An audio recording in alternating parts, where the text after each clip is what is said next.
Okay, I think everybody is here. Good morning. Let's go ahead and get started. Today is March 1st, 2023. It's just after 9 a.m. This is a continuation of the hearing by the Administrative Hearings Office of the State Water Resources Control Board in the court's reference to the State Water Board in City of Marina versus RMC Lonestar, Monterey County Superior Court, case number 20 CV 001387. I am Alan Lilly, Senior Hearing Officer with the Administrative Hearings Office. With me from my staff assisting me today are Amy Blunk, Kyle Woldridge, Skylar Anderson, and Nicole Mullen. And we also have Regina Graziano from the State Water Board's Office of Research Planning and Performance, ORPP. Thank you. So with that, I'll ask for appearances.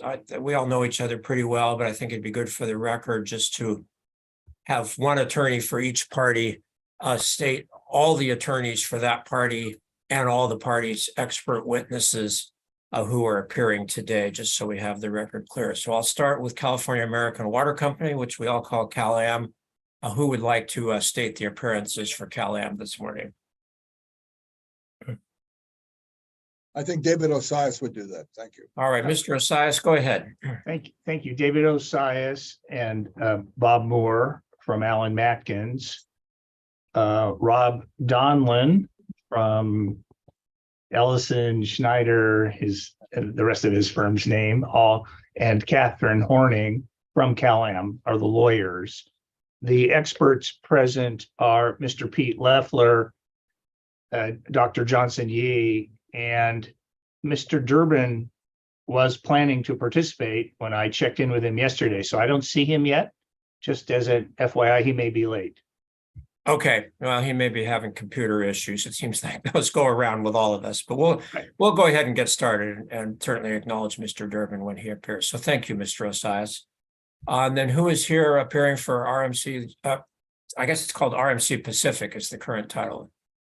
Yes, good morning. I'm Siobhan Henry. I'm appearing on behalf of RMC Pacific Materials, doing business as CMEX. Okay, great. Thank you. Good morning, Ms. Henry. And for Marina Coast Water District? Good morning, Your Honor. Kyle Brochard, Richards, Watson, and Gershon for Marina Coast Water District.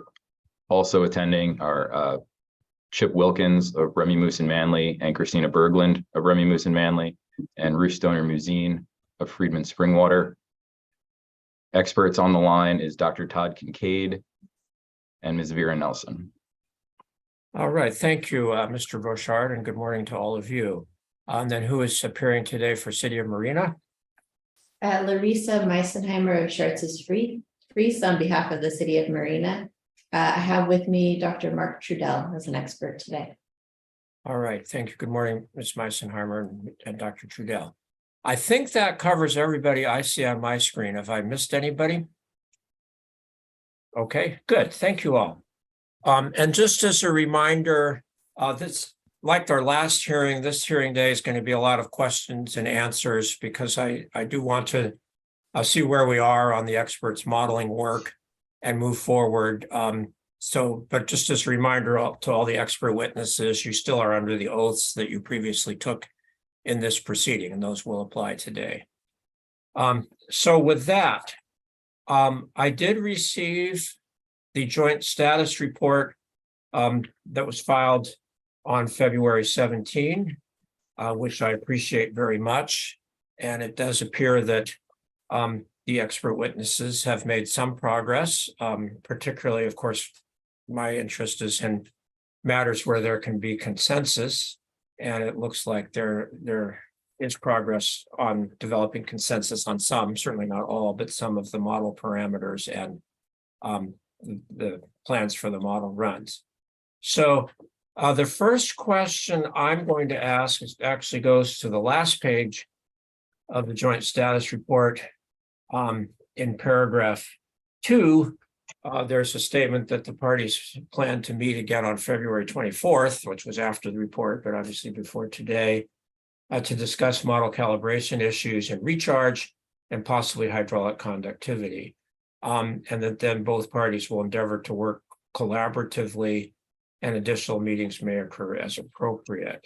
So somebody, if one of the technical experts or one of the attorneys, if necessary, probably better for a technical expert to give a report. First of all, did this meeting occur on February 24th?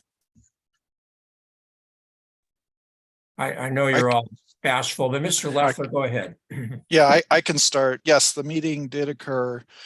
We did discuss model calibration related items, a little bit on recharge. We did not, I think, really get to hydraulic conductivity, but we did also discuss model scenarios. Okay, good. So I think what we'll do, first of all, do you have any, were there any other meetings between February 24th and today? No, that was the Okay. last meeting. And do you have any other meetings scheduled at this time for future days? We decided not to schedule the next meeting just yet. However, there was to be some exchange via email on calibration related items, I think between primarily Mr. Kincaid and Dr. Ye. Okay, I'm sorry, I'm writing this down as I go forward. What was the email exchange going to be on? Related to calibration Okay. items. Okay. And I take it that has not occurred yet.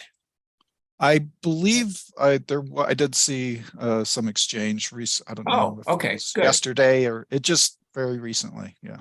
Okay, good. All right, well, so here's what we'll do, and thank you for that report. I appreciate that. What I'm going to do is just go through the joint status report.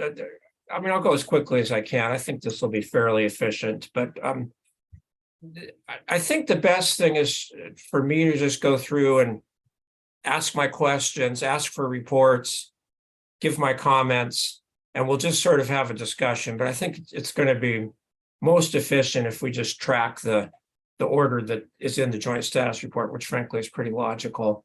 I did discuss this with Mr. Wooldridge and Ms. Graziano, and they provided me some technical input. And of course, I had some ideas of my own as well.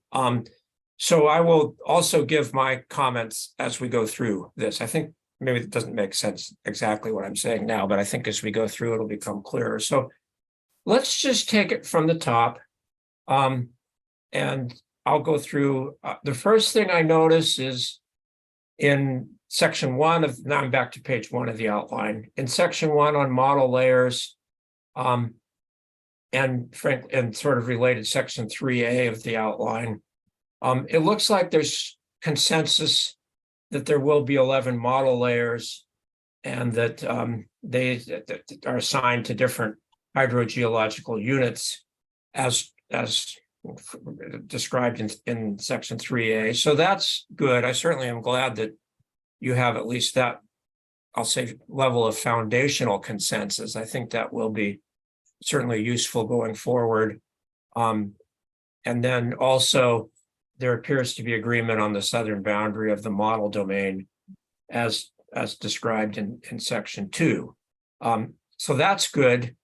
And then also I note that in 3B, there's agreement on using the prior, what were referred to as the hydrologic working group cross sections for basically showing where there are areas of agreement and disagreement. So that looks good.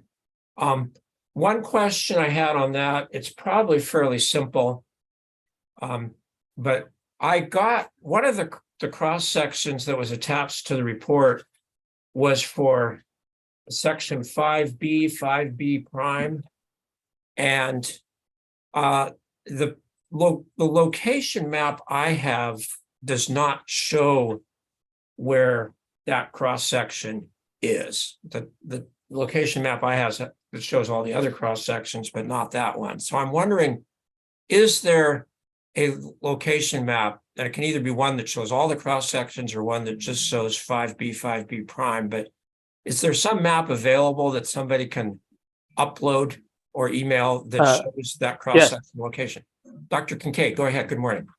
Good morning, sir. And yes, I put together a simple map showing the location of those cross sections based on the data that we had gotten from the CalAm team, and sent that to our attorneys. Unfortunately, I sent that last night, but I can email that to you now or share a screen or however you would prefer. I'm emailing it to everybody now. Yeah, thank you. There you have it. And that's fine. I don't need it for now. I just wanted to make sure I had it going forward. So thank you. Yeah, I just on our end, we also have a cross-section location map that builds on, I believe, the previous one that shows that new section as well. So Okay, so we can share that as well. Excuse me, Dr. Kincaid, does your map show 5B prime alone, or is it in addition to all the other cross sections? It shows it in addition to the others relative to the model boundaries. Okay. And and then it breaks them out. So there's an overlap in the cross sections, and we made one that makes it more clear so you can see, where the overlaps occur.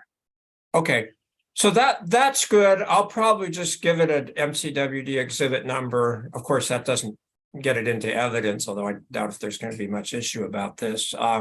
But we will notify that. It just helps us keep track of them to do it that way. And then Mr. Leffler, if that one's okay, that's fine. But if you think that yours shows something else, you can certainly email that to us as well, and we'll label that as a CalAm exhibit. Again, I don't really need competing maps unless there's some reason for it.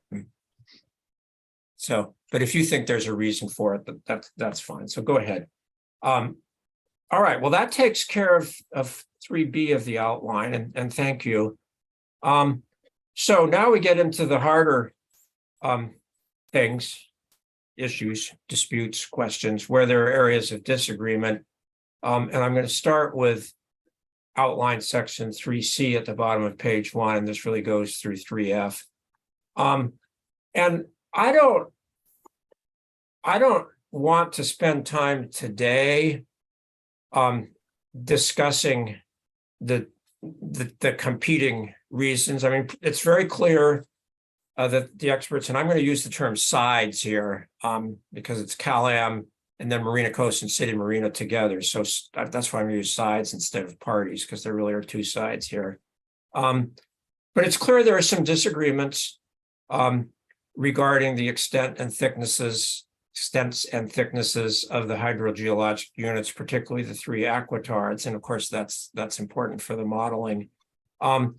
So what I want to say here is, please, and I know you're working or will soon be working on your written proposed testimony and related exhibits to be filed on April 10.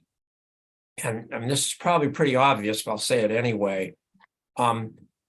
Those documents, the written proposed testimony and exhibits, should clearly state where in the aquatards in particular, and if necessary in any of the other hydrogeologic units, there are areas of agreement and disagreement.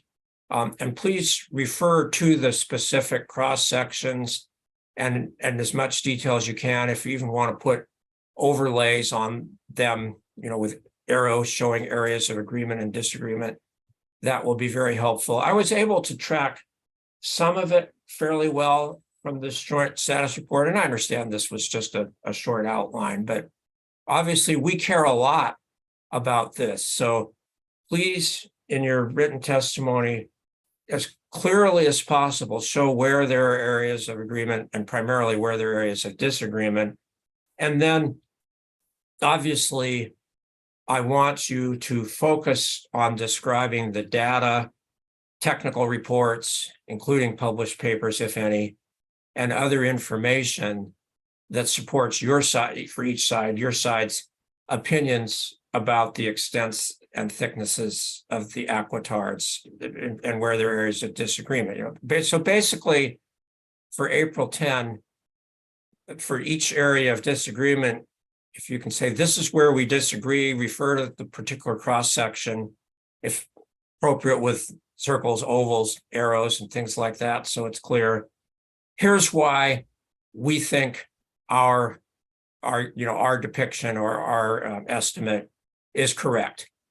You don't have to get as much into why you think the other side's depiction is incorrect. I certainly want to receive that, but I think just from an organization point of view, if you support your arguments in your April 10 submission, and then on the April 24th submission, basically, assuming after you read the other side, you still disagree, then for April 24th, here is why we disagree. Here is why we think ours is a better depiction of the hydrogeology than the other sides. I mean, I really do want to focus on these areas of disagreement because that's what our office will need to work on going forward. And frankly, that's also what your draft text for the proposed report, the part that you'll be filing in June, will need to discuss. So please try to really focus on that. That's far more important than anything else. And Mr. then, Lilly? oh, go ahead. Excuse me. This, Mr. Osias, just a quick question. Oh, please Earlier go ahead. at the beginning of the proceedings, you had asked that all figures be separately filed as exhibits. So in these cross sections with arrows and all, each one of the, would you like each one of those to be a separate exhibit? I think that's the best. Thank you for asking. And it's good for us all to be following the same protocol. Right. I think that's the best because, as you know, during the hearing, then we can display them. And it's a lot easier just to call up an exhibit with a number and display it as if it's a separate file, rather than having to go to page 57 of somebody's testimony. Okay. And then the testimony can cross-reference the exhibit number. So I think it works better that way. It's a judgment call, but I would prefer you do it that way. So yes, thank you for asking. It's a good question. Okay, so I was going to just say, and I will pause for a moment after this next point I was going to make. The joint status report in section 5 talks about hydraulic conductivities, which, as I understand it, the modeled hydraulic conductivities are basically closely related or interrelated with the extents of the aquitards, in particular, also maybe to some extent the aquifers. So please, for your written proposed testimony and exhibits that you're submitting on April 10, I think it would be useful if you have a figure that shows for each model layer, or at least for each model layer where there is a disagreement. Here are our hydraulic conductivity values, and there's only so much you can put on one figure, obviously, but maybe highlight in some either different color or whatever. Here's where we have a disagreement. So then I can hold up one side's figure of, I'll say, model layer 3, and the other side's figure of model layer 3 hydraulic conductivities, and we can readily see where there are differences. And I know some of you did submit figures before. I think they were called polygons that showed certain areas. Here are the hydraulic conductivities we've put in the model for these areas. And then, of course, again, for your written proposed testimony and exhibits, please describe the data, technical reports, and other information that support your opinions about your hydraulic conductivity values. So I'm going to pause there. Is that relatively clear? Are there any questions or comments about that? Okay, and we can circle back if questions come up in the future as we proceed today.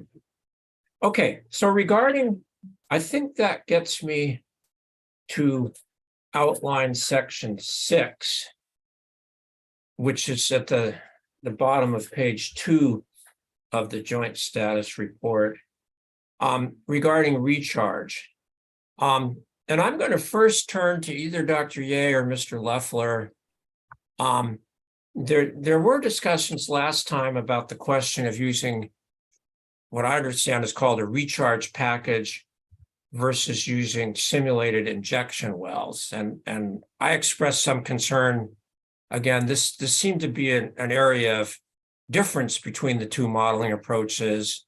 It may or may not be critical. It may get the recharge into the upper aquifers the same either way. But can one of you just tell me where the CalAm modelers are on how they are planning to simulate recharge in the model? Yeah, go ahead, Johnson. Yes, Mr. Levy, we plan to use the recharge package to simulate the recharge for the steady state model run. Okay. And, yeah. Okay, so, and again, this is me asking simple question. Let me just write this down. So Dr. Ye, will that recharge package then be, is that the same one that the MCWD City of Marina experts are using for their modeling? I will defer to Dr. Kincaid. Okay, fair enough. Dr. Kincaid, do you know if that recharge package that you're using will be the same as the one Dr. Ye has just described? I would assume that if it's not exactly the same, that it'll be very, very similar. I'm not 100% certain that we will be using the exact same ModFlow version. There's many versions of ModFlow, but I believe we will be at the core. We will both be using the same ModFlow program, and therefore the recharge package should be the same. Okay, good. Thank you. And I would ask if the two of you can confer, and I understand that this is embedded into your modeling, and at this point, I can understand why you don't want to change a recharge package. But if you can confer, just find out which package the other person is using, and then in your write-up, just explain, I'm using version 5 and Dr. Ye is using version 6 or whatever, and explain, number one, which versions you're using, and then if you can just summarize if there are any significant differences. Does that make sense? Again, you kind of will pick a theme up here. I'm trying to see where, have as much consensus as possible so we can isolate where there are differences in model assumptions. And it seems like for this one, there is not going to be a huge difference, but I would like you to explain that. So Dr. Kincaid, does that make sense to you, what I'm asking for? Yes, it does. Okay. I just taken some notes on that. Yes. Well, of course, please do. And Dr. Ye, again, please, if the two of you, if your attorneys have to be involved, that's whatever, but please just the two of you talk. It doesn't have to be beyond which version of the ModFlow recharge package are you using and which one am I using? And then I assume you both know those well enough that you can explain where there are any differences. I'm beginning to think this is probably a cynical view, but I know it seems like every few weeks on my iPhone, I get an Outlook, Microsoft operating system upgrade, and most of them don't seem to change a whole lot, and they just seem to want to keep upgrading for whatever reason. And I don't know if with ModFlow recharge packages, if it's like that or not, but please let me know. It's seriously, obviously what I care about is whether there are substantive differences in how the recharge is then input into the modeling. Yes, sir. Okay. I'll coordinate with Johnson and we can make that clarification. Great. So thank you for both. Related to that, a more substantive question, and again, while I'm focusing on the two of you, for the steady state modeling, as I understand it, there's one package of recharge values. Of course, they vary over the model domain, and I assume for this, it's the regional model domain that's really the most important. But is there general agreement on the numbers, the values of recharge that are going to be input into the model, or are there differences on that? I believe there will be differences on that. We've our sides have compiled a technical memoranda on what we respectively believe the variation in recharge to be, both temporally and spatially across the domain. And I believe that we are similar, but I guess fundamentally, number one, we haven't formally reached any final conclusions about what our recharge is going to be. But I believe fundamentally the difference will be that in the immediate project area, we intend to rely on values that are derived from a USGS model that is designed to estimate recharge. And Ms. Nelson can elaborate on that. And my understanding is that the other side will rely more heavily on the values that come out of Mr. Durbin's regional model. Okay, so Dr. Ye, anything to add on that, or is that an accurate description? Yes, yeah. For our side, we will rely on Mr. Durbin's regional model. That is a soil moisture balance model to quantify the amount of a recharge based on the land use. Okay.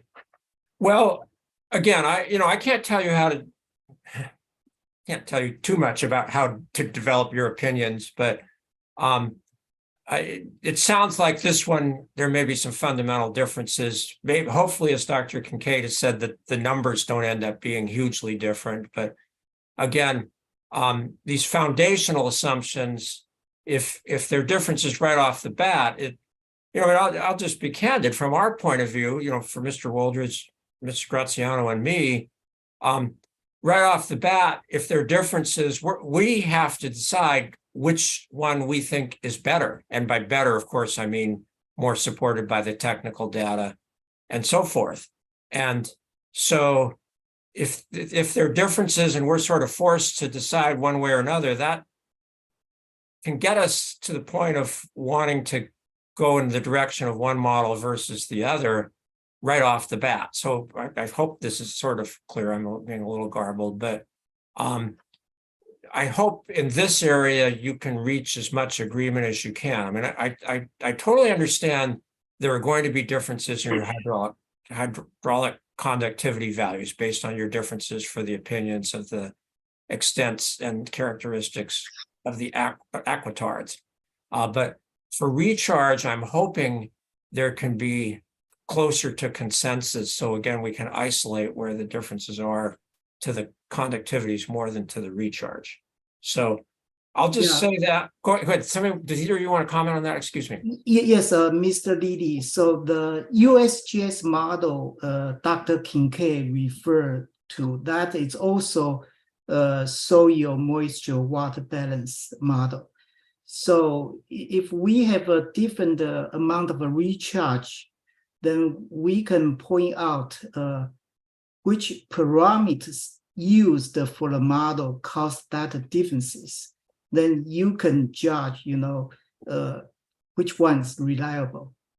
Okay. Well, it's reliable might be a little overstatement, but I understand what you're saying. It's basically which one do we think is a better depiction of what's actually happening out there. But thank you for that clarification.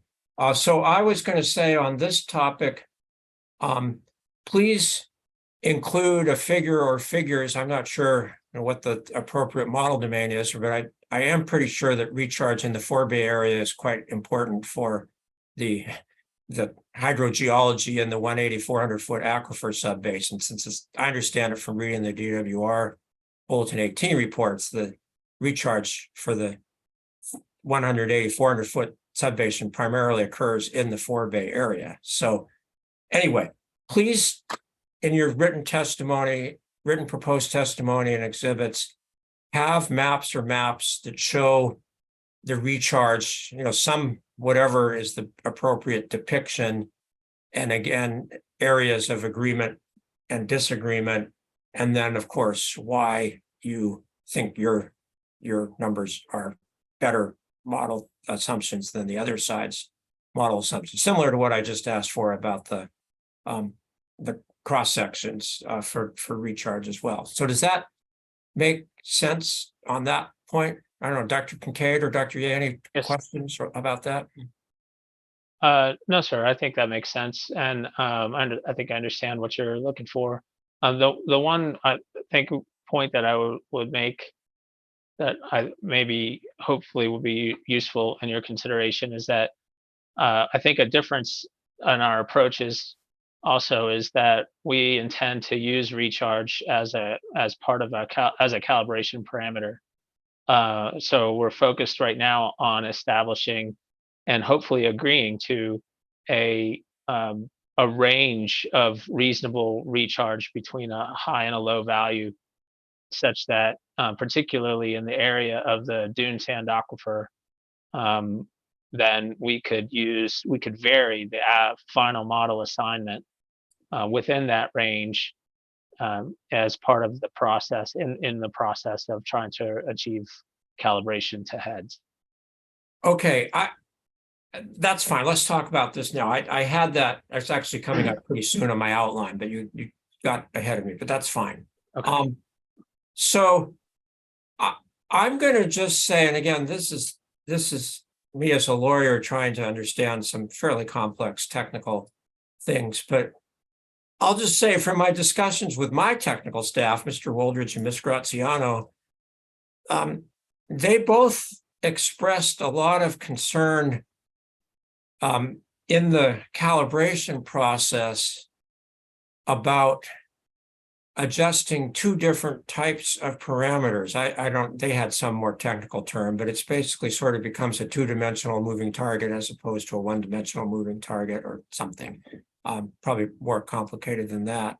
But intuitively, I do understand what they're saying.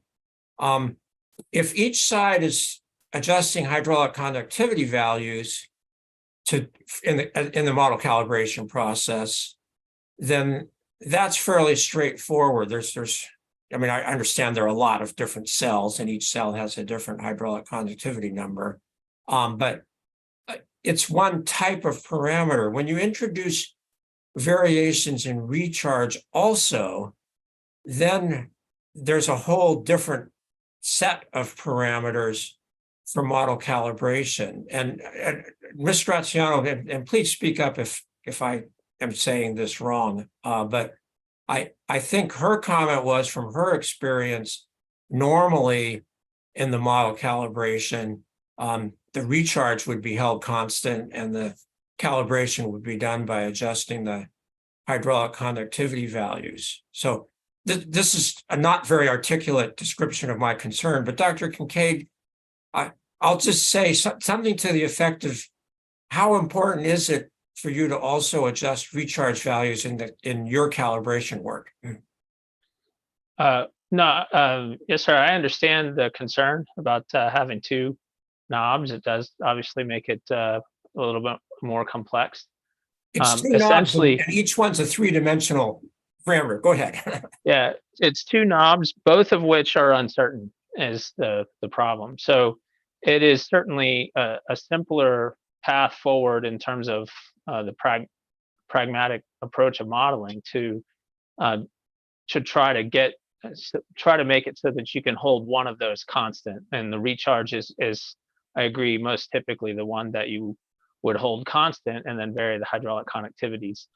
The concern that we have is that it is very clear that the rate of infiltration from the source of recharge, which is the dune sand aquifer, into the underlying 180-foot aquifer has a significant impact on the simulated impacts. And so when you hold the recharge constant, the only way to calibrate to the heads, which are in the dune sand aquifer, we see higher elevated heads. The only way to keep those heads elevated is to reduce the hydraulic conductivity, thereby reducing the amount of water that can flow into the underlying 180-foot aquifer. So we feel that it's important to consider, within reason, obviously, the ability to see if some of that head can be held high using an elevated recharge. Again, recognizing that both of these terms are uncertain. And so in this case, the outcome is very likely to be is very sensitive to how much flow the model is able to simulate moving from the dune sand aquifer into the 180-foot aquifer. So this was, if kind of we could go back in time, it's been a concern expressed by myself for quite a while, and then other parties in the past as well, which is really focuses on the idea that since recharge is uncertain, it's really important to try to vary that. And it's different in varying it with like another thought would be to use a sensitivity analysis to say, okay, now that we have a calibrated model, let's just raise the recharge. But the problem is that in the process of calibration, you're defining what those hydraulic conductivities are going to be, and therefore defining how much water you're allowing to move into the underlying 180-foot aquifer. So in this case, the whole point of us being here, the impacts, the predicted impacts, are very sensitive to the amount of water that that the model stimulates is moving from the dune sand into the underlying 180. And because of that, I feel that it's very important to at least consider the possibility of different recharge values in the process of calibration. Okay, Sorry. yeah, just a minute. Yeah. So thank you, Dr. Kincaid. That I appreciate your explanation. And I think you're being quite candid about this, and I appreciate that. So as I understand it, it's mainly, or maybe exclusively, what you're talking about is varying recharge, simulated recharge amounts in the model domain, not throughout the regional model. Is that correct? It's mainly in the model domain for the dune sand aquifer recharge. That's correct. Okay. And just before I get to you, Dr. Ye, and I do want to ask for your response, Dr. Kincaid, this is a probably a simple question, but I'm going to ask it anyway. I don't mind showing how little I understand about this. For a steady state model, is there just one recharge value for each cell? I understand it varies spatially, but you said something about temporal variations, and I don't understand how there could be temporal variations in recharge in a steady state model. I'm not sure what I said so I apologize if I confused you some way, but no, you're correct. There will not be a temporal variation in recharge. There will be a spatial variation, but not a temporal variation in the recharge value in the steady state model. Okay, and I may have heard you wrong, so no need to apologize. I'm just trying to learn. But and clearly there will be spatial variations depending on amounts of rainfall and of course soil conditions and all that. I get that. But thank you. Okay, so Dr. Ye, I'm going to turn to you next. This is of course one of our most important issues. Do you have any comments on, first of all, well, I'll just say, do you have any comments on the need or appropriateness of varying recharge, I guess, within the model domain from the ground surface into the dune sand aquifer is what we're talking about, as part of the model calibration process? What is your comment on whether that's necessary or appropriate? Yeah, for the model calibration process, I prefer not to vary the amount of recharge, just concentrate by the aquifer parameters. So I think certainly recharge could be calibrate variable, but like in general, if you have a very large range of the recharge, then you you're not sure, which one is correct, then you will do that. Then you will yield two different set of hydraulic conductivity. Because if it's a very small amount of change, the K value, will not be that sensitive. So that's one reason. But then also to address Dr. Kincaid's concern, we prefer to do a sensitivity model run. You can increase both the amount of a recharge and the hydraulic conductivity the same time, to see how sensitive.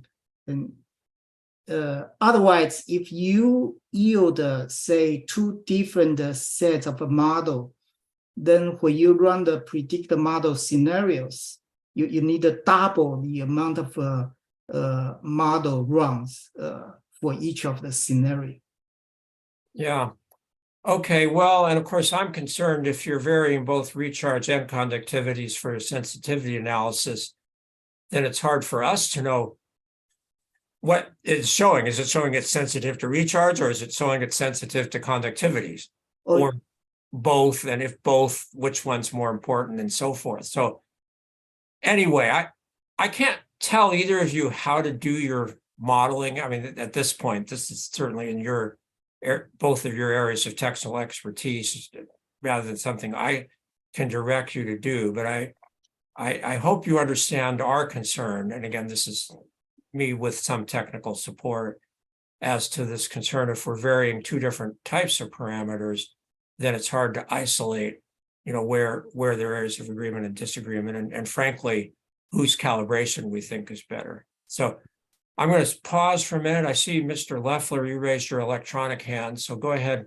If you'd like to add a comment on this, please go ahead. Yes, thank you, Mr. Lilly. I wanted to say I agree with you and your staff on this issue. And I also agree with Johnson about this. And, I would also just add that, if you use both recharge and hydraulic conductivity as knobs to turn, all you're really getting is a ratio between the two. And you can calibrate the model if you use the same ratio. So there's sort of an infinite number of calibrations your parameter distributions you could get if you're turning both knobs. Okay, well, Effectively, you're saying you're varying a ratio rather than varying specific values, I guess. Well, you calibrate to a certain ratio, and then you can, if you raise the recharge and the hydraulic conductivity within that, using the same ratio, you could calibrate to that. Or if you lower it, you can calibrate to that. So it's more non-unique. I think I understand what you're saying. And Dr. Ye, before I get to you, Ms. Nelson, I want to stick with Cal-Am. I'm glad Mr. Leffler and Dr. Ye, you agree on this. Otherwise, I think your attorneys would be concerned. But please go ahead, Dr. Ye. Yeah, Mr. Liddy, I just want to, clarify that sensitivity run. We can do both and also individual runs, so you can see which one cause what kind of results change. Okay, well, I'm going to leave that up to you. As I say, we're trying to hone in on reducing the numbers of variables we have to evaluate here. So I'm not going to encourage you to do sensitivity runs with different recharge values unless you think that's appropriate. But if you do, then certainly I can't tell you how to do your analysis. So let me just make a note of that, and then I'll go to you, Ms. Nelson, just a minute.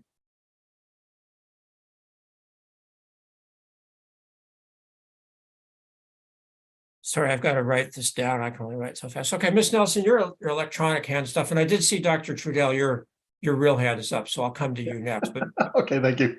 But Ms. Nelson, please go ahead. What are your comments on this issue? I just wanted to say that although from a modeling standpoint, it may be easier to decide to keep the recharge constant and just vary the hydraulic conductivities. However, that basically implies that you know what the recharge is. And I would suggest to you that both are unknown, as indicated by Dr. Kincaid, and that therefore varying only one and keeping the other one constant doesn't provide the range of potential impacts of the problem of the project. If you knew what one was, then I would agree. But you have to acknowledge that nobody knows what the recharge is, and there's a reasonable range that could be calculated. And in the same way that you vary hydraulic conductivity, there's no reason to suggest that you should just assume a recharge rate. I mean, we've put a lot of work into estimating what potential recharge could exist. And we've put together a memo, and I'm sure that Cal-Am will do the same. And what you'll find is that depending on which parameters you assume, the recharge rates can vary. And those parameters are in fact unknown.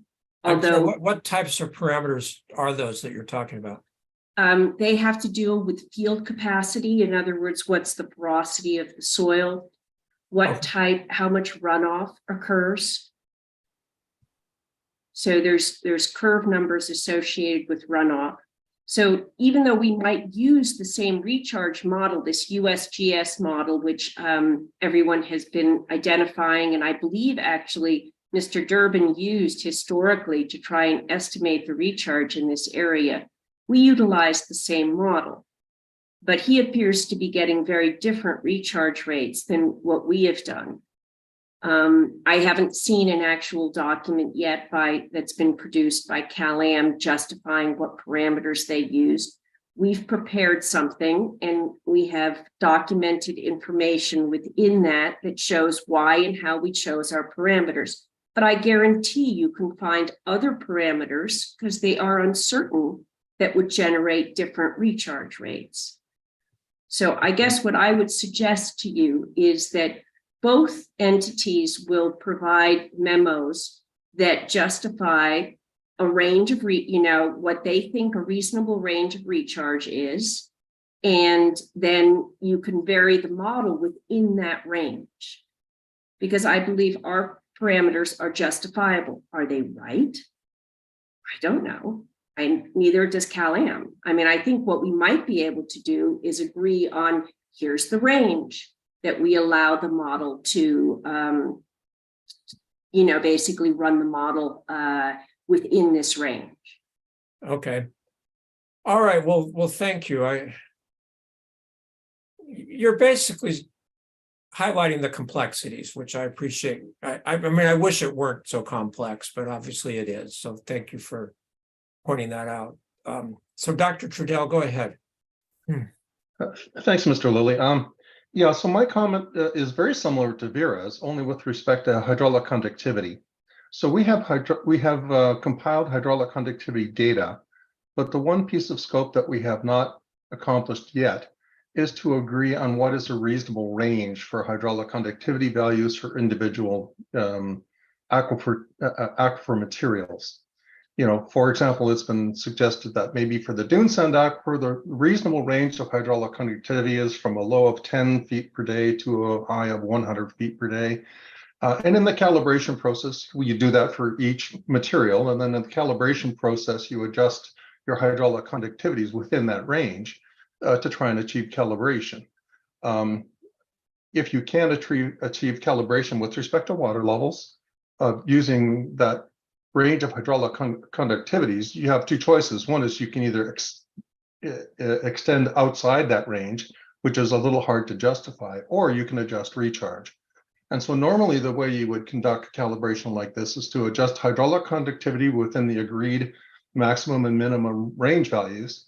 And then if you can't achieve hydraulic or calibration in that manner, then you would adjust the recharge from its base value within the kind of ranges that Vera was just talking about. We know that there's uncertainty in the recharge, so we could adjust within, say, 1.5 inches a year and 5 inches a year, for example. But, you know, that would be the secondary calibration technique, the adjustment of recharge, and primarily we're adjusting hydraulic conductivity. Okay, well, that is helpful. You know, and it's so easy for me to be a movie critic here. I'm not having to produce the movie, which is obviously orders of magnitude more difficult. And I will say it's also disturbing to me. This, you know, I'm sorry if I'm being difficult here, but it's also disturbing to me to see hydraulic conductivity values in the model that are way outside what we might call an acceptable range. So you are making a valid point. I think Ms. Nelson was making a similar point that it just for reality, rather than having some lawyer tell you you've got to adjust conductivities and not recharge, some lawyer doesn't really understand this, that being me. You're saying it may make more sense just recognizing what's really going on out there to circle back and make adjustments to recharge rather than having conductivities go outside what we'll say is a reasonable range. So thank you for that clarification. Mr. Leffler, we've come back to you. Maybe it looks like we may have struck a nerve here. Your electronic hand is up, so go ahead. Yeah, thanks. Just a couple of comments. So first of all, the range that Dr. Trudell cited for K values, that is not the range we would propose to be looking at for at least the portion of the dune sand aquifer above the FOSVA that we refer to as a perch mounded aquifer. Our range would be substantially lower than that. But just taking the range that was cited, that's, you know, an order of magnitude, right? From 10 to 100 feet per day. And when it comes to recharge, while there may be some uncertainty in that, I mean, you're probably not going to have uncertainty beyond about maybe a factor of 2. I mean, that might be on the order of the difference between what our numbers are and versus what their numbers are on recharge. So there's a much lower range of uncertainty on recharge than there is on K. And so that actually kind of points out why it's, you know, really best to hold recharge relatively constant and not have it be a significant knob, because, you know, K values just generally do span much greater, you know, there's just a much greater range for K than recharge in terms of the uncertainty. So anyway, I just kind of wanted to emphasize those 2 points. Well, actually, Mr. Leffler, I thought I'll have to say, I tend to reach the opposite conclusion than what you just said. And again, this is me not knowing a lot about this, and I haven't talked to my gang about this yet. But if what I hear from Ms. Nelson and Dr. Trudell is if you may be able to make a small adjustment in recharge, and you said, and I certainly get what you're saying, a factor of 2 is probably what we're talking about here. I mean, that, you know, there's only, presumably we agree on the precip, so it's just the infiltration that's going to vary.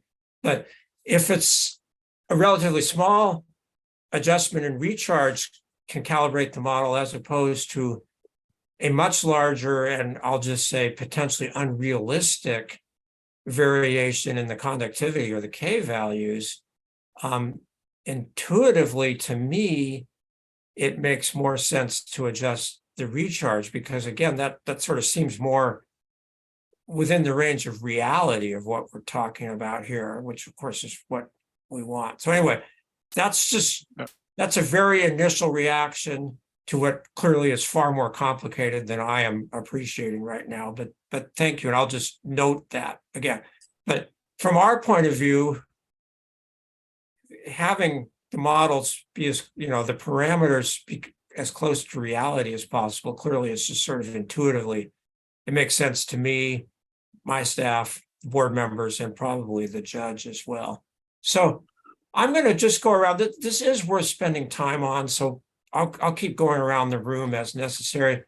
Mr. Osias, your hand went up first. I'm going to be interested to hear what you have to say about recharge and conductivity values. You probably know about as much as I do, maybe more, but go ahead.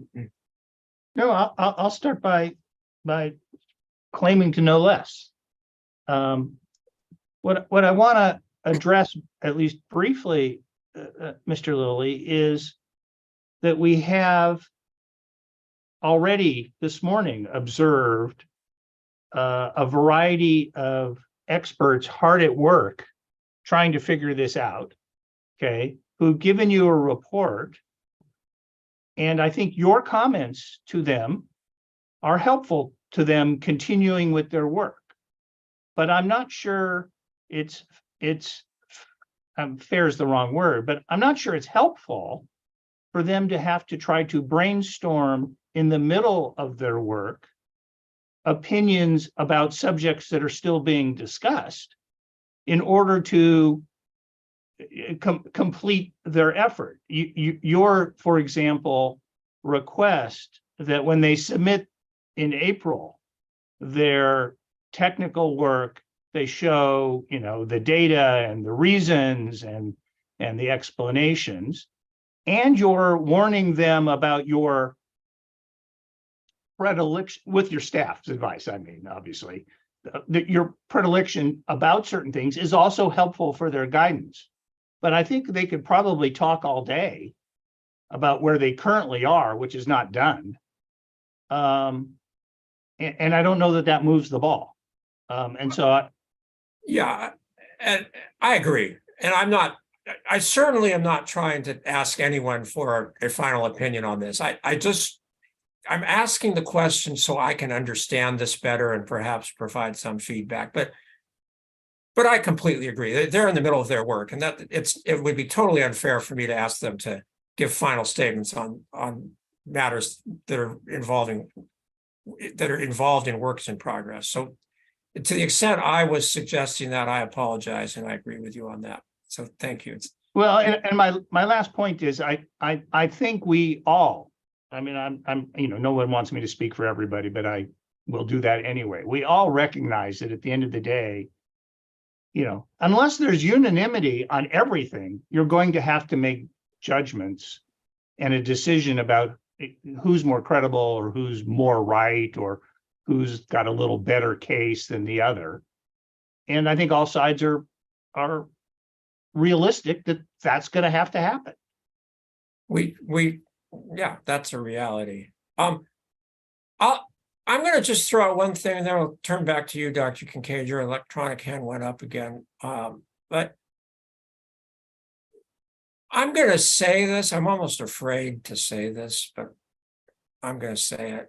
And because, as you know, I'm dealing with some significant time constraints here. But it's possible that we will look at the modeling work that both sides have submitted and conclude that we agree with certain parts from one side's modeling work and certain parts from another side's modeling work, and that we then ask the experts to do another round of modeling with the sort of the mixture or the combination of different modeling assumptions that we think is best. Obviously, the main reason to do that would be if the results are quite far apart, and we think that there's some middle ground that would make sense by doing what I would call I won't call it consensus, but AHO directed modeling parameters. So that's lurking out there in my mind, and I certainly hope we don't need to get there, but we may. So I just wanted to make sure everyone was aware of that. So with that, Dr. Kincaid, go ahead. I really just had a quick comment to just emphasize why I think it's important. And this goes to this idea of not needing to recharge very much. And just so that, you know, have this number in your head, 1 inch of recharge over 10 square miles equates to about 4.8 million gallons per day. So that's why the amount of water, the amount of recharge that's coming into the dune sand aquifer in the area of potential capture from the project is significant to this project. So really, that's why it's not going to take, I don't envision massive variation in recharge, you know, as part of the model calibration process. But I do recognize that it is very significant to this question. Okay, well, thank you for clarifying that. I guess that's not surprising when you consider the areas over which the recharge occurs, they being, I'll just say relatively large in comparison to the other parameters. So thank you. Okay, well, this has been a useful discussion. I understand both sides are proceeding with your modeling work, and to the extent, again, I'll just encourage you to try to confer.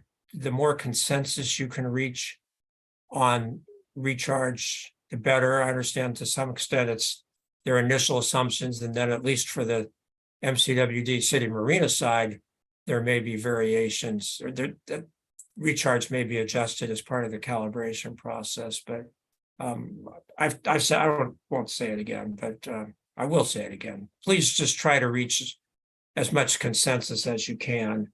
But I understand fundamentally you may have some different views, and you're all very qualified technical experts, and it's not surprising that on all these areas you don't agree on everything.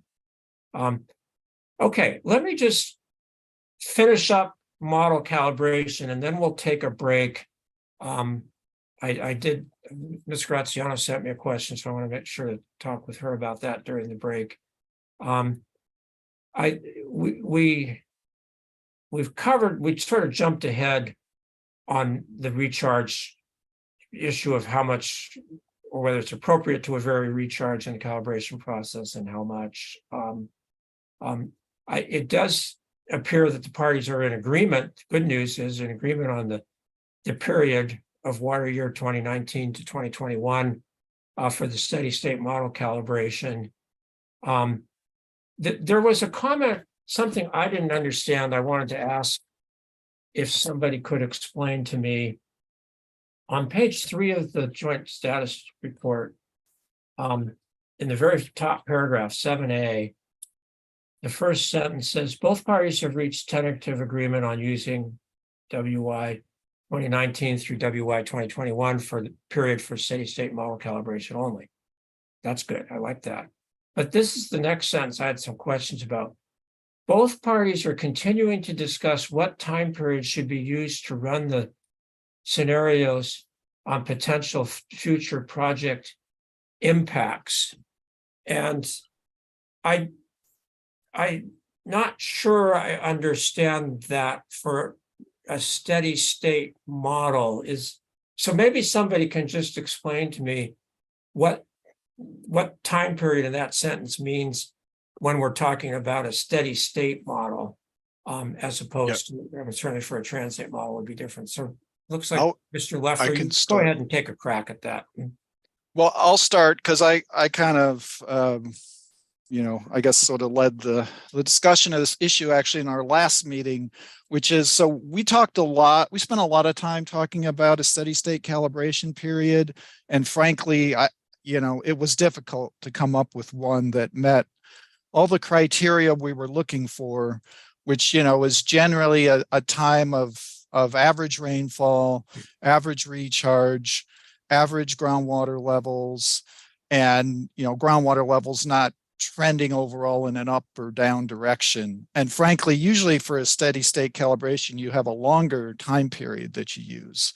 But, there was a lot of discussion about the need to, use the test slant well monitoring network, which only has data from 2015 to 2022.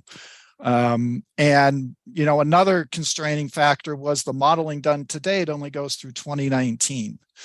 And so there were just a lot of variables to consider. And at the end of the day, although, we had some different opinions about sort of what we could do with the data from the time period when the test slant well was operating, because obviously that affected certain wells, particularly MW1 S&M and 3 S&M. So, some participants didn't want to use that data from that time period. Anyway, bottom line is we ended up with 19 to 21, which is average rainfall and probably close to average recharge. But the groundwater levels during that time are some of the highest that we see for a 3-year period, which likely is due to a time lag with the recharge, because 2017 was a really wet year. And it appears to be having sort of a residual effect. So bottom line is that when it comes to steady state calibration, it's probably going to take, higher than the average recharge to achieve the calibration for those levels. And so taking that to the second sentence, but we want the scenarios, which are what the results are going to be based on, to reflect more average levels. So that's the thing we need to figure out, and that's what was being referred to there. Okay, well so basically for the scenarios, you want a long-term average recharge into the steady state model. You're saying that may be different than what's necessary for the calibration for this 3-year period. I think that's what you said. Yeah, it's average recharge and average water levels. Yeah, which you should be able to achieve with the longer, looking at a longer time frame. Okay, well, thank you. This just goes to show how much I still need to learn about all this, but thank you. That certainly makes sense. So outlined for 7B through 7D, there's discussion to see about 7B looks like which wells to be used for calibration, and then 7C equivalent freshwater heads, and 7C how to incorporate the drawdown and observation wells during the test slant well pumping. So I'm going to just ask if anybody, I don't know, Mr. Leffler, if anybody else wants to comment on this. I do appreciate the fact that you have identified that these are, I'll say, calibration issues on which the parties need to talk further, but is there any plan or schedule for discussing these? I mean, obviously, as I've said before, the more consensus you can reach on at least the data that are used for calibration, the better. So does anybody want to venture comments about plans for? I guess I could start. Go ahead, I believe the intention that Mr. Leffler described it previously, that we intend to talk amongst basically collaborate, but in a more one-on-one fashion. So I'm at the moment collaborating with Dr. Ye on finalizing our calibration data set. So we're basically reviewing the head data, and with the intent of agreeing on what wells and what actual target values and things like that. So I foresee that being an exchange between the two of us, and then I doubt that it will be needed to bring all of us back together to talk about that. But if needed, we would certainly do that. But our goal for is definitely to be using exactly the same calibration data set for both of our efforts. So same wells, the same target values. Good. All right. Well, thank you. That's good. And that, as I understand it, that's what's talked about here in the outline of 7B. But then, can you say anything further about this issue in 7C about equivalent freshwater heads? Yes. So we've both, I believe that we've both agreed that the equivalent freshwater heads is part of the calibration process. That's why it's incorporated into this part of the record. So, and part of our task moving forward now is to identify which wells need to be corrected, and then to decide on essentially a datum to use for the correction process. So Ms. Nelson has and her team have put together a technical memorandum that summarizes methodologies for that. And I think we're at a point where we haven't really discussed like the pros and cons of a particular datum to use. But I believe that we are essentially on the same page that the next step, once we decide on which wells that we're going to be using, to then cull out from that data set which wells need to be corrected, and then agree on what datum to use for the correction process. Okay. All right, so that sounds good. I don't know, Dr. Ye, do you have anything you'd like to add to that?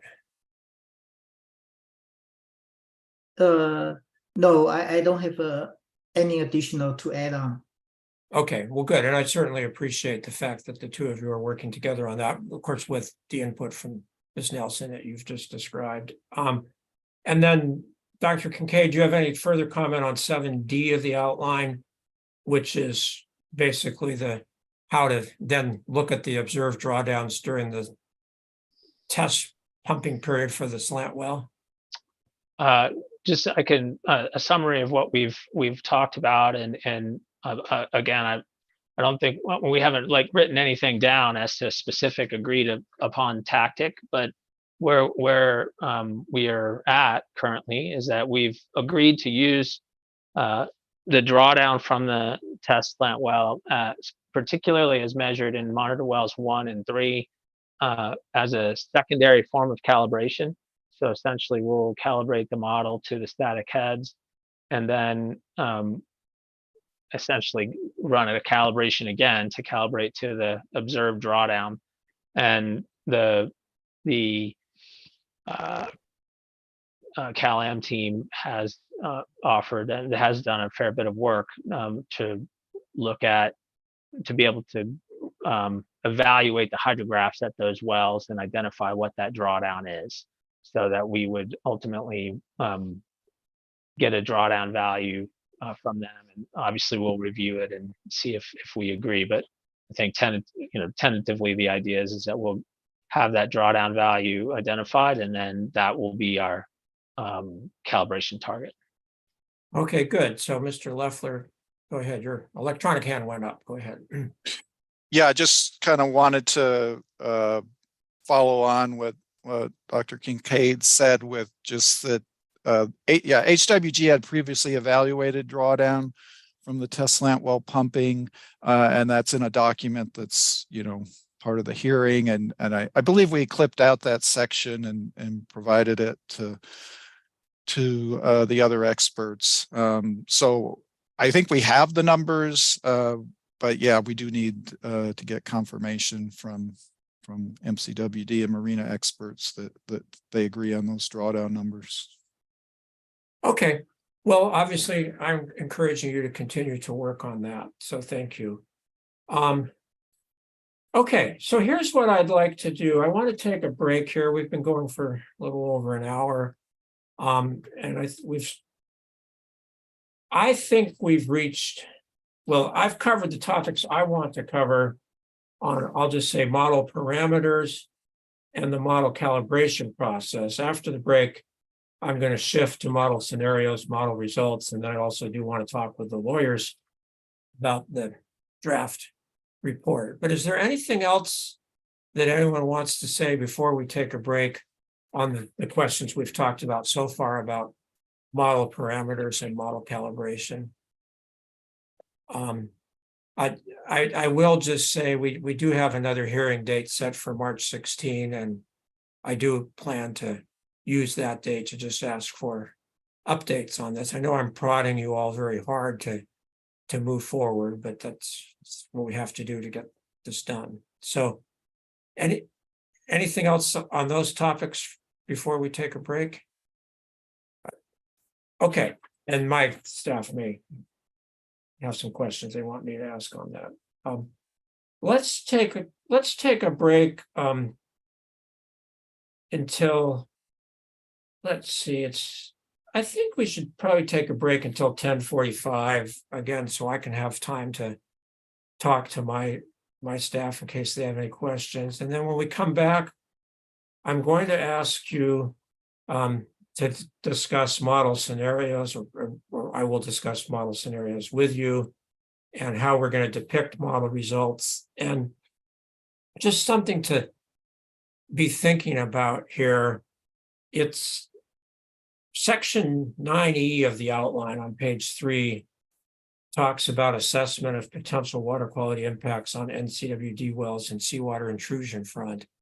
I'm going to state what's probably obvious to all of you. I mean, there's a lot of work to get there, and clearly you have to focus on all the things you're focusing on now, but I really want to make sure nobody loses track of the importance of 9E, because 9E is probably the most important part in this entire proceeding. And so even though we may all be a little worn out by the time we get there, and clearly we may not be able to talk about it much today, but clearly the potential impacts of the Calam slant well pumping on both the seawater intrusion front and the quality at the MCWD wells is the most important issue in this proceeding. So I want to make sure all of you give it the appropriate amounts of attention when we get there. So, and then, as I said, I would like to talk with the attorneys about the process for preparing the draft reports. That should go a little faster. So with that, we'll take a break until 10:45 this morning. Just a reminder, you can stay logged in, but if you don't want everyone else to hear your side conversations with your friends and colleagues, please make sure to go on mute. And you may want to go on, turn your camera off as well. You don't need to log off it. I'm going to just check I'll ask Miss Blanc if she's here. If people log off, will they be able to log back on, or is it best for them to stay logged in?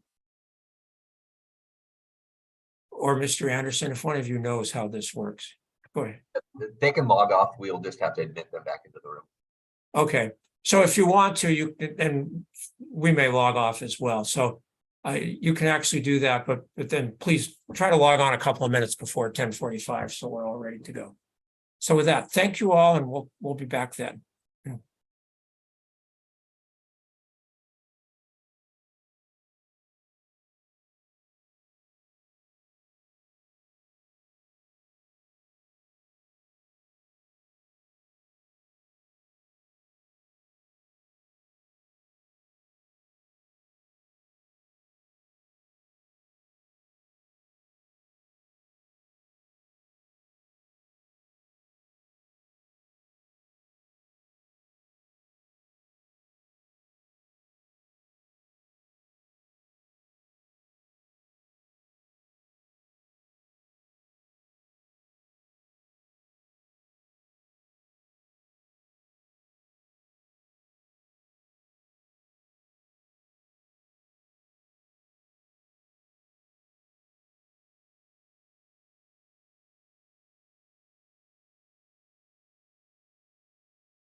Mr. Lilly, I just note that Mr. Durbin has joined us, although his face is not in his picture. I saw that he had joined us earlier and I was hoping he would come back. Okay. Oh, I see. Mr. Durbin, if you can hear us, you need to adjust your camera. We can see your office, but not you. Something that I do from time to time. Okay, well, it looks like everybody is back. So thank you very much. And I appreciate your patience with us. Before we move on in the outline, I did have a couple of comments from talking with my technical people during the break. First of all, we glossed over items 5 and 6 in the outline. I glossed over them fairly quickly. But I, probably risk of stating the obvious.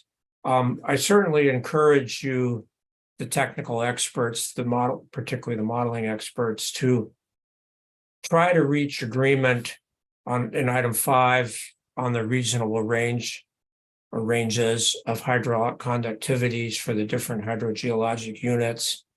And in 6, for the reasonable range for the recharge. And again, I understand there's aerial geographic variations in that.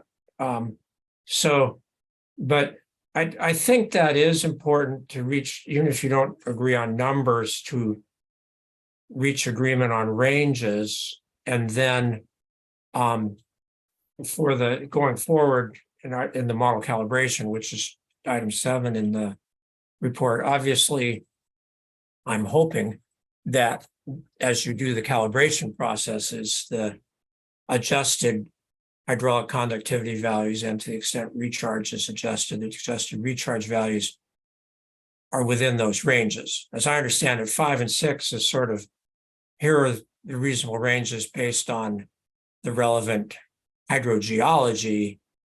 And then in 7, it's like, okay, we're going to do our calibration, but we want the adjusted values to be within the reasonable ranges to begin with, so that they still are within the appropriate modeling for the hydrogeologic parameters. So I don't know if anyone has any comments on that. Maybe that's obvious, but it does sort of, I guess I'd say from my simple point of view, the ranges based on hydrogeology then provide a reality check on how much the parameters are adjusted during the calibration process. So any comments, corrections on what I just said, or questions about that? All right. Thank you. Then the other thing is, Ms. Graziano was wondering, these are just questions. I'll start with you, Dr. Ye. We just want to know, so we can make sure we're getting all the right software in order. Which version of ModFlow are you using for your, I guess I'll say the foundational program? I understand there's ModFlow NWT and then ModFlow 6 and potentially some others. So which version of ModFlow are you using? It's ModFlow 2005. Then with the Newton's software. So the real name is ModFlow -NWT. So it's so it's called ModFlow NWT? Yeah, yes. Okay. All right, that is one that Ms. Graziano was familiar with. And then while we're on you, Dr. Ye, what interface are you using? We're familiar with Groundwater Vistas and Groundwater Modeling System. Are you using one of those? We use Groundwater Vistas. Okay. Good. And then for Dr. Kincaid, there you are. Sorry, you moved. Yes. House. What foundational version of ModFlow are you using? Well, our plan is to use the same version, ModFlow NWT 2005. I will say that I'm thinking about and have talked about using with the others using ModFlow USG, which is basically an updated version of ModFlow that uses a different gridding technology. And the only reason, and it is also though uses the same solver, so it is a type of ModFlow NWT.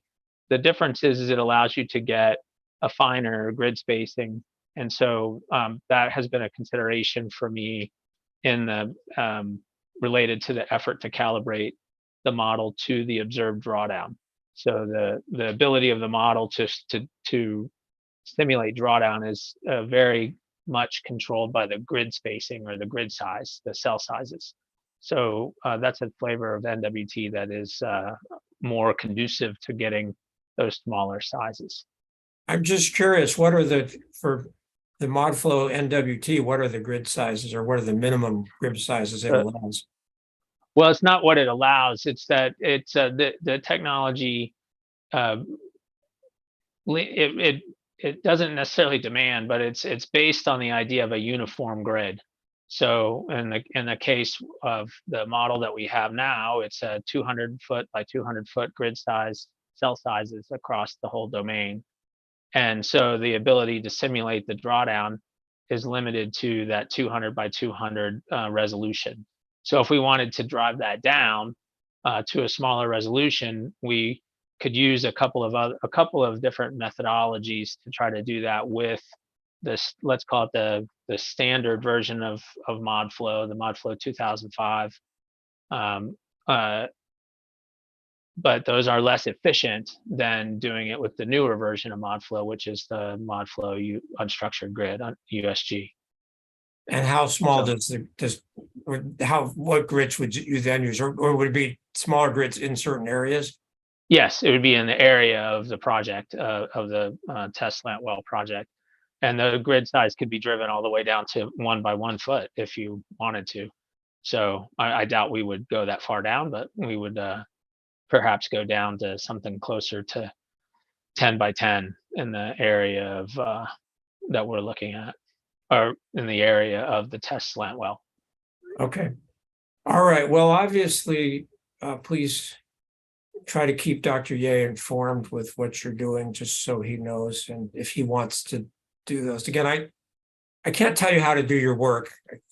Yeah, Totally am not capable of doing that, but I can tell you to keep each other informed. So again, I mean, you've heard it so many times, I'll just say it again. So we're trying to have as much consistency between the two model efforts as possible.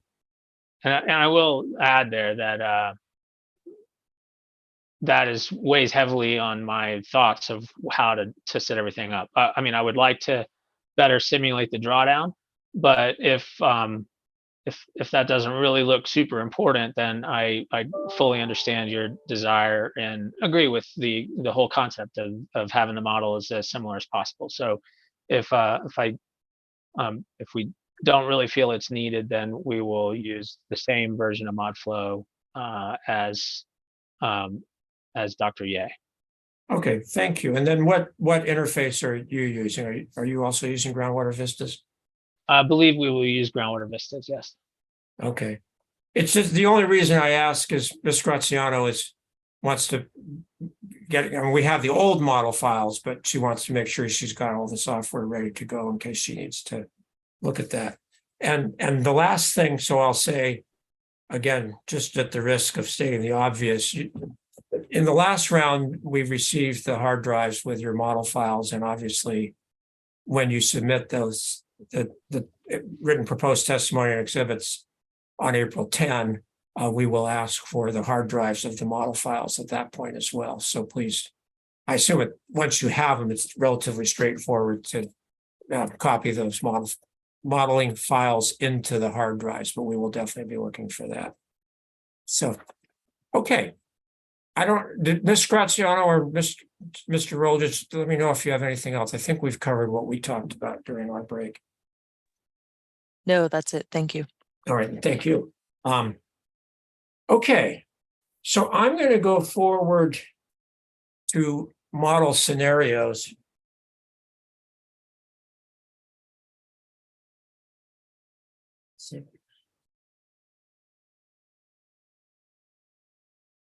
I'm losing my notes here, but that's okay. Oh, no, I do have it here. Good.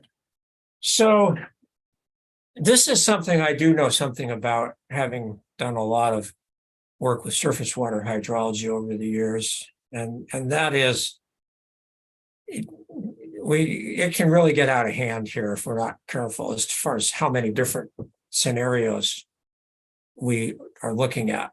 Oh, and before I'm just warming up, Mr. Leffler, go ahead. Does this have to do with model scenarios or something I covered before? Your hand is up. Yeah, so, sorry. First, I wanted to apologize for being late coming back on. Our office temporarily lost power. That's too bad. And it took a while to get rebooted and get back online. So I missed the first part of things. But I mentioned at the beginning of the hearing, but actually, although it doesn't say it in the status report, we actually talked about model scenarios in our last meeting. And I think we actually reached, consensus on what we would propose to do there. Okay, why don't you tell me what your consensus is, and then we'll see how that fits into what I have in mind. Okay. So basically there would be 4 scenarios. Each would of course be run with and without the proposed slant wells. And so the first scenario would be existing conditions.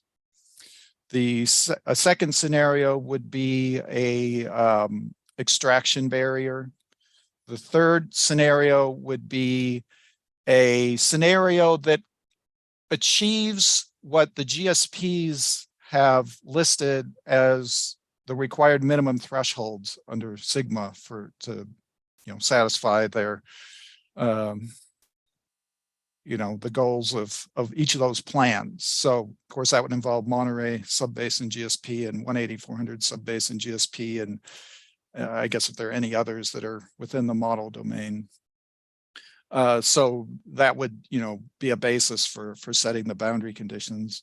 And then a fourth would be, depending on that third scenario, the fourth would be potentially a scenario that if the third scenario doesn't completely or stop seawater intrusion or migration of the front, would be something that would achieve that. Okay, hang on, just let me write this down. So, how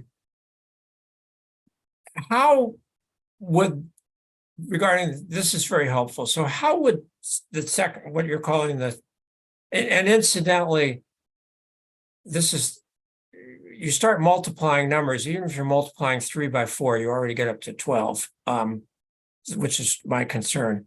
And what you said, with and without slant wells, but we talked about last time, there are 2 different potential levels of slant well pumping that I think both need to be modeled. And one of the things I was going to ask you, somebody, probably Dr. Ye, you can be getting ready to answer this question, Dr. Ye, in a few minutes, but we talked about there are scenarios for 4.8 MGD of production, freshwater production, and 6.4 MGD of freshwater production. And Dr. Ye pointed out correctly that the pumping levels obviously would be roughly 3 or 4 times those amounts. So I want to specify the scenarios in terms of the pumping, because obviously that's what's being modeled here. But I think, so whether it's row or column, one of the 2 variables is actually going to have 3 different scenarios rather than the 2 you said, Mr. Leffler. I think we need both of those, or both of those project scenarios. So that's comment number 1. But then now going forward to your scenarios, how would the extraction barrier scenario be modeled? And if you want someone else to answer it, go ahead. Well, I can start. I think I believe I haven't gone back to look just yet, but I believe there's information in the 180-400 GSP about that in terms of potential well locations and pumping rates and so forth. So we would utilize whatever information, start with that. Okay, and that's good. I'd certainly like the idea of relying on a published GSP, adopted GSP, I guess, for that. But do those new wells and pumping rates go into the regional model, or the North Marina groundwater model, or both? Both. Okay, that's what I thought, because some of the well locations would be outside the North Marina groundwater model domain. Is that correct? Is that right, Dr. Ye?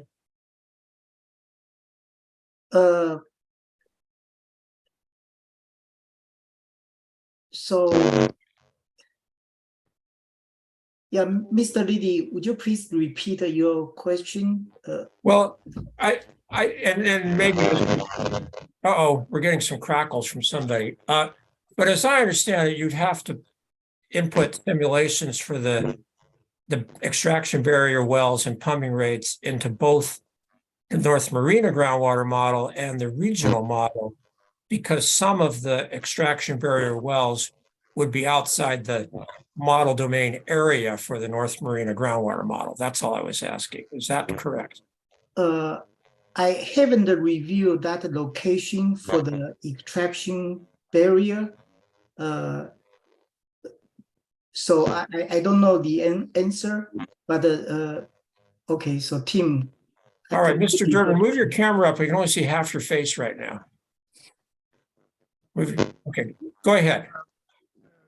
Is not familiar with the well or the Marina boundaries, but the So we're getting a lot of crackles from you, unfortunately. I don't know if there's anything you can do, but we can't understand you.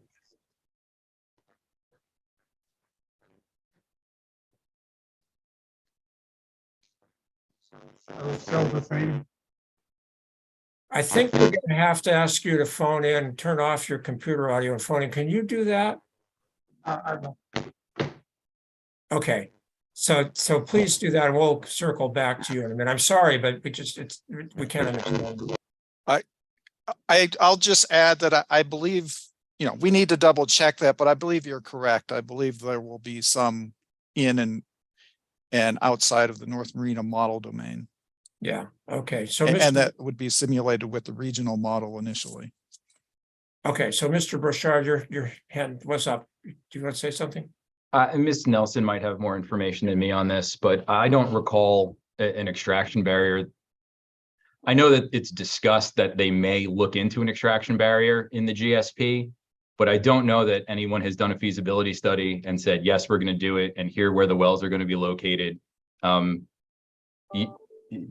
put that in as a scenario, you'd have to model you'd have to design the barrier itself and then model to see if it even works, and then add these in. I don't see how it can be done or how it would be useful.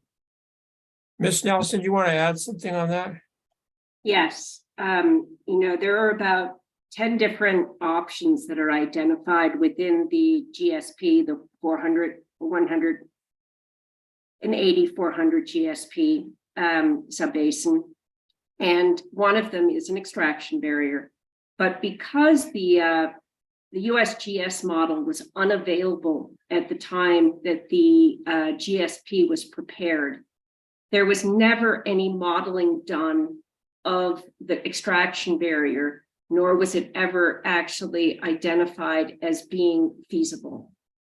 So what was identified in the GSP is this is something that there is a desire to do. However, there was no actual modeling to demonstrate that it would be feasible and how many wells would be required or the pumping rates. There were a few analytical solutions, but I would suggest that they're totally inadequate to assess where and how many wells would be required to implement the extraction barrier.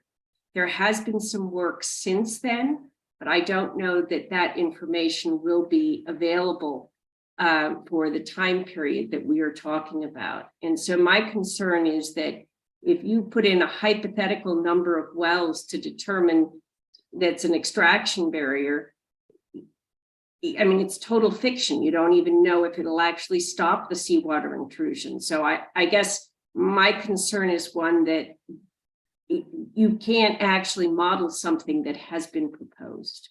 There has been no such proposal. So, Mr. Leffler, what's your response? This seems like a significant concern. That is the same issue with any project. I mean, the feasibility of doing pumping reductions on a scale of 30 to 50% is hard to imagine that's feasible solution. So, I think that any project needs evaluation in terms of its feasibility and practicality. And a seawater extraction barrier is as much on the table as any other option right now. And it really doesn't make sense to eliminate it and do others when it's as equally on the table as the others. So I think there is sufficient information. The plan is to have the wells along Highway 1. And, I believe there's information on numbers of wells and pumping rates. that have been suggested from analyses that have been done. And I think it's something that definitely should be, one of the scenarios. And it's, the uncertainties and things are just as much with the other options. Well, of course, let's make sure we keep track of what we are doing here. The only reason we care is that it could a future GSP implementation scenario could affect our answers to the court's questions for our project. That's why we care. That's the only reason we care. We're certainly not trying to figure out what's going to happen in the future or what the GSA should do in the future. We're just trying to figure out, well, if this is a possible scenario, how would that affect our answers to the court's questions? So just want to make sure we don't lose that perspective. So Mr. Wilkins, go ahead. So briefly, and I'll probably punt this back to Ms. Nelson also. In terms of what we're trying to evaluate with the scenarios, I think it's important to recognize that I think we would probably stipulate if an extraction barrier is built, Marina Coast won't have any ability to pump in the aquifers it's currently pumping in the 180, 400, and possibly others. So I don't know that it matters, because I think the extraction barrier I think everyone would agree will have impacts on Marina Coast wells, and they would no longer be able to pump. So that's my lawyer view of it, and I certainly don't want to. I'm not testifying to it, but I've been asked to put Ms. Nelson on the spot here. So the question is, yeah, our wells are going to be. There will be no point in worrying about Marina Coast wells if the extraction barrier is built. So we can possibly stipulate to that. Is that's not going to be a solution that wouldn't. I mean, it will harm MCWD to build an extraction barrier with our pumping wells. And what the other solutions would be, I don't know.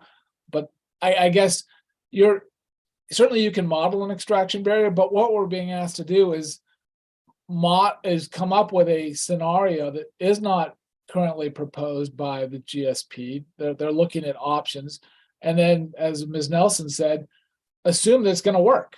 And I guess someone could come up with that work, but I know, talking to our experts, we're very concerned about all the time that's going into trying to reach consensus when we have 1 month to actually build this model, run all these scenarios, calibrate all the rest of that stuff. I am getting concerned about our ability to meet your deadlines. And you put in something like this, I don't know about the timing of trying to figure out and agree on what an extraction barrier would look at. So part of my concerns is timing, and part of my concerns is what we're trying to figure out.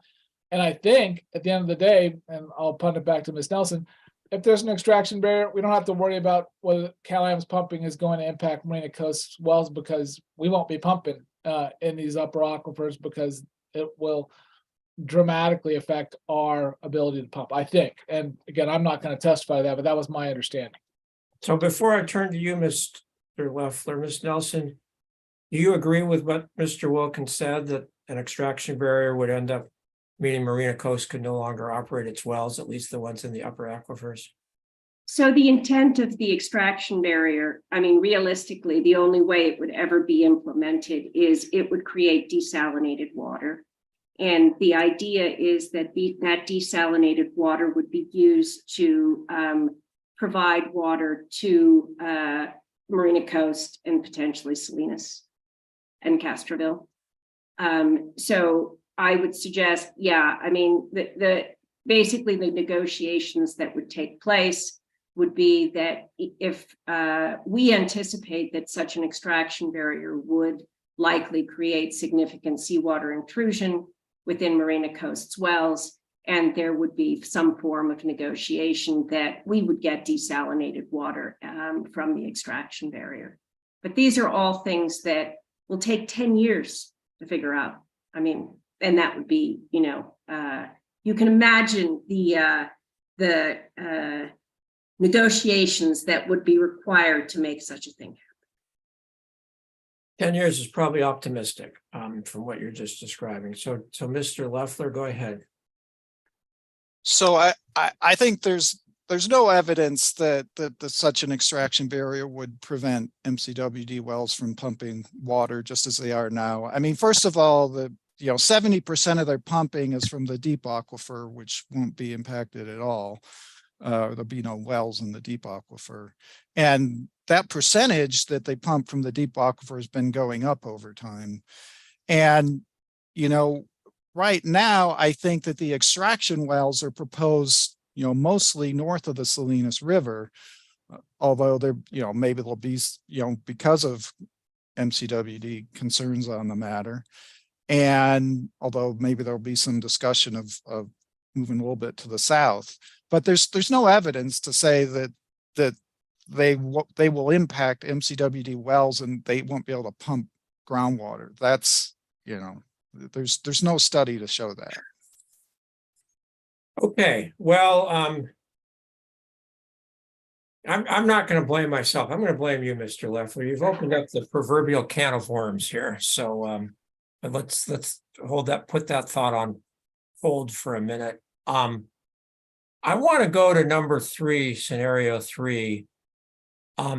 You described, Mr. Leffler, this would achieve the GSP minimum thresholds, but you didn't tell me how. Would this be through pumping reductions, increases in artificial recharge, presumably in the Forebay area, or some combination of both? Yeah, I think that I don't know if we quite got to that level of detail in our discussions last week. I think we primarily focused on the scenario, developing a scenario that would achieve those values. But I don't know that we got down to those specifics. Okay. And okay, well, this is an important question for me, and I'll just say, and I did talk about this with my technical people last time we talked.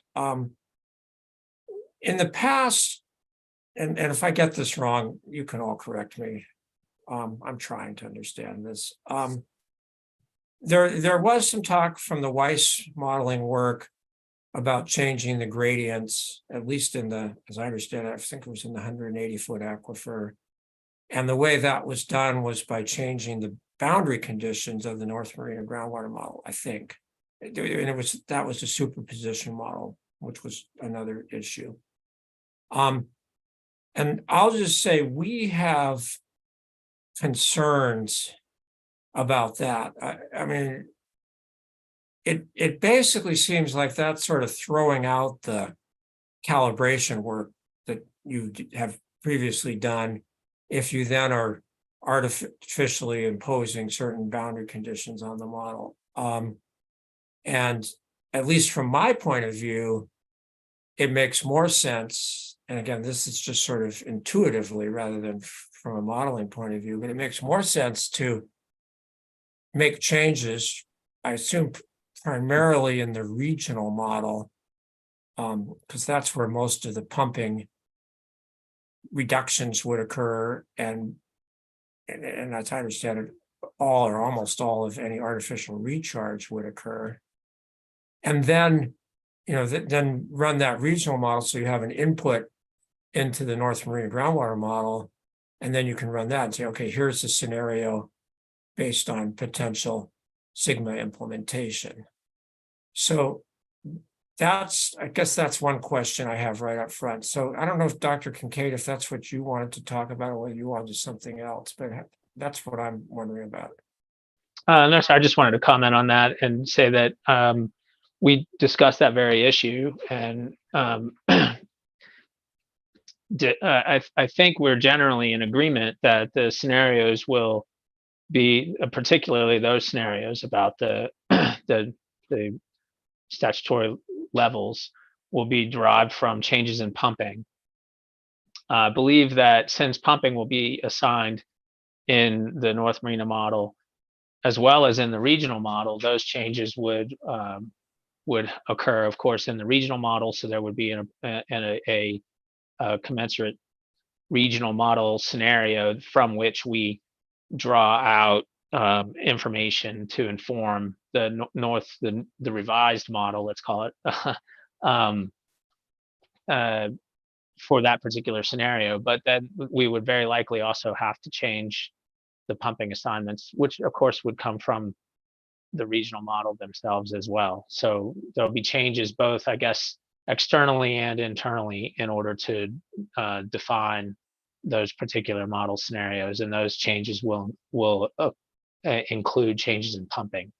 But I think generally the idea was, instead of just saying like a priori, oh, we're going to reduce pumping by X% and see what happens, the idea is to make whatever changes are necessary in the regional model and the combination of models to result in a groundwater levels at some particular locations that we quite haven't agreed to, but perhaps the eastern boundary that meet the stipulated requirements, or that get you to like a particular gradient that you're looking for or looking to establish. So generally speaking, I guess I just wanted to say that we are looking at using the regional model to make those changes.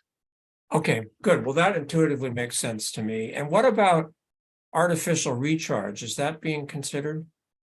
It has been, we've talked about it. We haven't reached any kind of agreement, but I think that at least in the scenario that we're envisioning, that's designed to meet a specified objective under Sigma, whether that's a specific water level at a particular location or a gradient, relative to sea level across some portion of the model domain. I'm not sure what that is, but at that point, however we choose to get there, the idea would be to get there and then evaluate that scenario. Okay, so I guess it doesn't make, at this sort of course level, it doesn't make a huge difference whether you're assuming additional recharge or reductions in regional pumping levels. Not in our opinion. Is that the idea is to make the necessary changes to meet the Sigma criteria.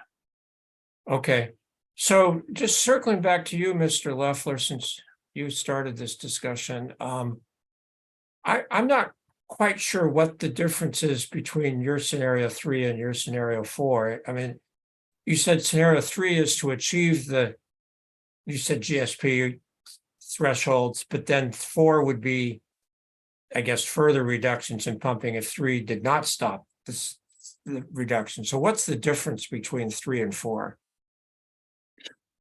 Well, I think in theory, it could go either way, I suppose. I think the idea was, okay, there's these specific numbers in the GSPs as far as water levels. And let's see, let's implement, as Mr. Kincaid described, changes in, say, pumping and or artificial recharge to achieve those levels, and then run that scenario and see what that shows. I think the idea was that if that doesn't quite fully mitigate seawater, migration of the seawater intrusion front further inland, then we would look at another scenario that does more to achieve that. I mean, I suppose in theory it could do, it could do more than is necessary to stop migration of the front. But either way, the 4th scenario would look at that one and say, okay, did that completely stop the inland movement of the front, or are we still needing to do something else? Okay. Well, Mr. Wilkins did make an important comment about time to get this all done, and I'm concerned about what I'm calling your scenarios 3 and 4 taking a fair amount of time to get through that, particularly if we're trying to reach some kind of consensus. So anyway, Ms. Nelson, go ahead. Your hand is up now. Yeah, I guess I thought I would try and explain a little bit about this, the minimum thresholds in the GSP, just so that everyone understands what was done in the 180, 400-foot sub-basin GSP. The GSP has minimum thresholds for different criteria. And it basically says that water levels must be kept at essentially 2015 levels. And in addition, seawater intrusion has to be stopped. And because 2015 levels inland are well below sea level, I don't think anybody believes that those will actually stop seawater intrusion. So there were the minimum thresholds in the GSP have these two different criteria. And so what Mr. Leffler is basically saying is, well, we can run it for the 2015. And I think most of us will attest to is it's highly unlikely that that would stop seawater intrusion, given that the water levels would be well below below sea level, and therefore some other actions need to be done, and water levels need to be raised through either groundwater extraction, limitations in groundwater extraction, or addition of water if an extraction barrier isn't built. So it essentially, number 4 is this idea of to meet minimum thresholds to meet all the minimum thresholds within Sigma, you're going to need to raise water levels more than what the minimum thresholds are. And that's the reason for number 4. Is that in which aquifers is that in when you talk about the levels are below sea level? Is that the 180, 400 or all of them? All except the dune sand. Including the deep aquifer as well? Yes. Okay. It's no wonder this problem is so hard to deal with. I mean, I don't know, it's no wonder, but it's clearly hard to deal with. So, okay, well, thank you. Here's what I and my staff have thought about this, recognizing, I mean, these are all good comments. We're obviously dealing with one project in an area with, I'll just say significant seawater intrusion problems. And our time is limited. We could go on for years on this. So we're limited for a variety of reasons. What we think, but we do want to have some scenarios that represent potential Sigma implementation. And I, as I said before, I'm glad to hear you're talking about changing the pumping levels by other pumpers in the regional model as a way of simulating Sigma implementation rather than artificially imposing boundary conditions on the North Marina, or new boundary conditions on the North Marina groundwater model. That just intuitively makes a lot more sense. But considering the limited amount of time we have and the fact, it sounds to me like you could spend months, if not years, arguing about this. And I'm not criticizing anybody. There just clearly are a lot of uncertainties here. And nobody knows how this is actually going to play out. So what we came up with, which I still think makes sense, is for each side to develop a scenario that it thinks is an appropriate scenario for modeling potential future Sigma implementation. I'm hoping at least one of them will be reduction in pumping in the regional model, just because that intuitively makes sense and seems fairly straightforward. I had thought about a separate scenario for increasing artificial recharge, but I think you're all telling me that probably is not necessary because it really effectively ends up with the same regional model inputs into the North Marina groundwater model.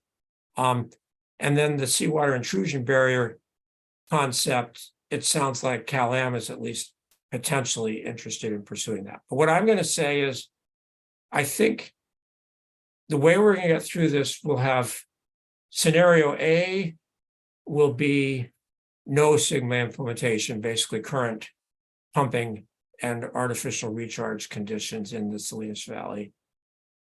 Scenario B will be Cal-Am scenario, whatever Cal-Am thinks is an appropriate scenario for modeling potential future Sigma implementation. And then scenario C will be the scenario that Marina Coast and City of Marina think is appropriate for modeling Sigma implementation. I mean, that's the only way we're going to get through this in the time we have. And then for each of those A, B, and C, we'll have 3 numbered scenarios. One is the no Cal-Am project scenario. 2 is the pumping to yield 4.8 MGD of production. And I am going to ask Dr. Ye if he can tell me what those, off the top of your head, Dr. Ye, what that pumping level would be to achieve 4.8 MGD of production. If not, you can tell me after a break. If I put you on. Let me get a 6.4 first. That will be 15.5. That takes 15.5 MGD of pumping. Yes, yeah, Okay, well then the other one I assume we can do proportionally. yes. I can do the proportion. I will do that at the break and get back to you. You can, or Mr. Waldridge will do it. He's better with numbers than I am, and we'll get back to you. But anyway, so scenario 1, no slant well pumping. Scenario 2, whatever the pumping be, it looks like it'll be around 12 MGD, and then scenario 3 would be 15.5 MGD of pumping. And so that leaves a total of 9 scenarios then, 3 pumping levels and 3 Sigma implementation scenarios. Dr. Kincaid, what have I said wrong now? Your hand is up. Go ahead and tell me. Oh, nothing at all, sir. I just wanted to point out 2 things. I guess clarifying so it doesn't come up later and be different than hope maybe you're conceptualizing right now. And one is that I would put forth that the current condition scenario would be the calibrated model. So that would be the calibrated model run in the 3 ways that you just described. And then I think that's valid. That certainly seems to make sense to me.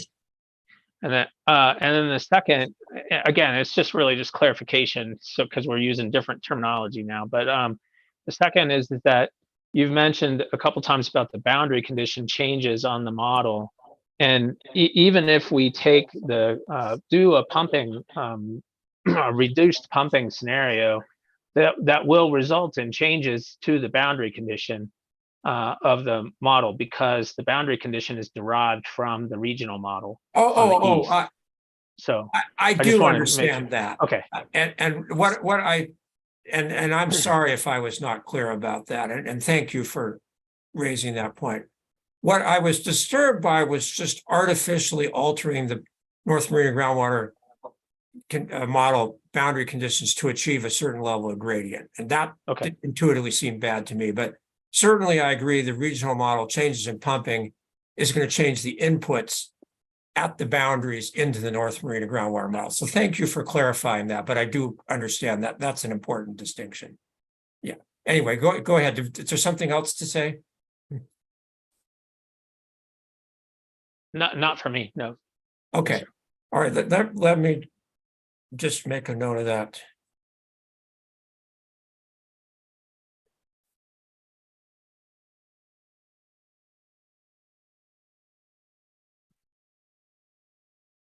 I did understand that much, at least. Thank you, Dr. Kincaid. So go ahead, Mr. Leffer. Go ahead. Back to you. Your hand was up, I think. Maybe not. You're on mute now. Yeah, sorry. Go ahead. I might defer to Dr. Ye to comment further, but I think per the item 7A, I'm not sure it's entirely accurate to say that the calibration run will be the same as the future current conditions run, because of this issue of those groundwater levels from that 2019 to 21 period being well above average. So I think we still need to resolve that. Oh, okay. That we had talked about before. Dr. Kincaid, do you agree with that? I think that's an important clarification. Yeah, I'm fine with creating another. I would just point out that would be the calibration run is in my opinion, is always the first scenario to run. So I think it's perfectly valid to want to look at the impacts under a different water level configuration, a different set of recharge values. That would be a fourth scenario there.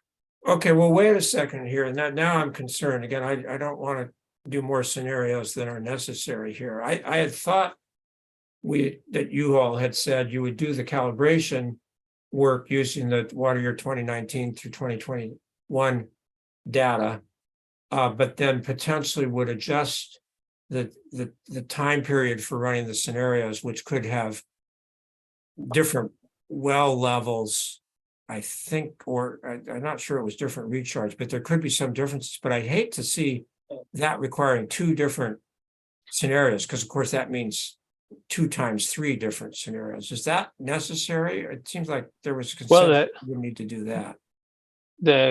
It's just, I guess, in my mind, it's kind of a standard procedure. We would run the scenario, the evaluation of impact under the calibrated condition, and that would be representative of our idea of,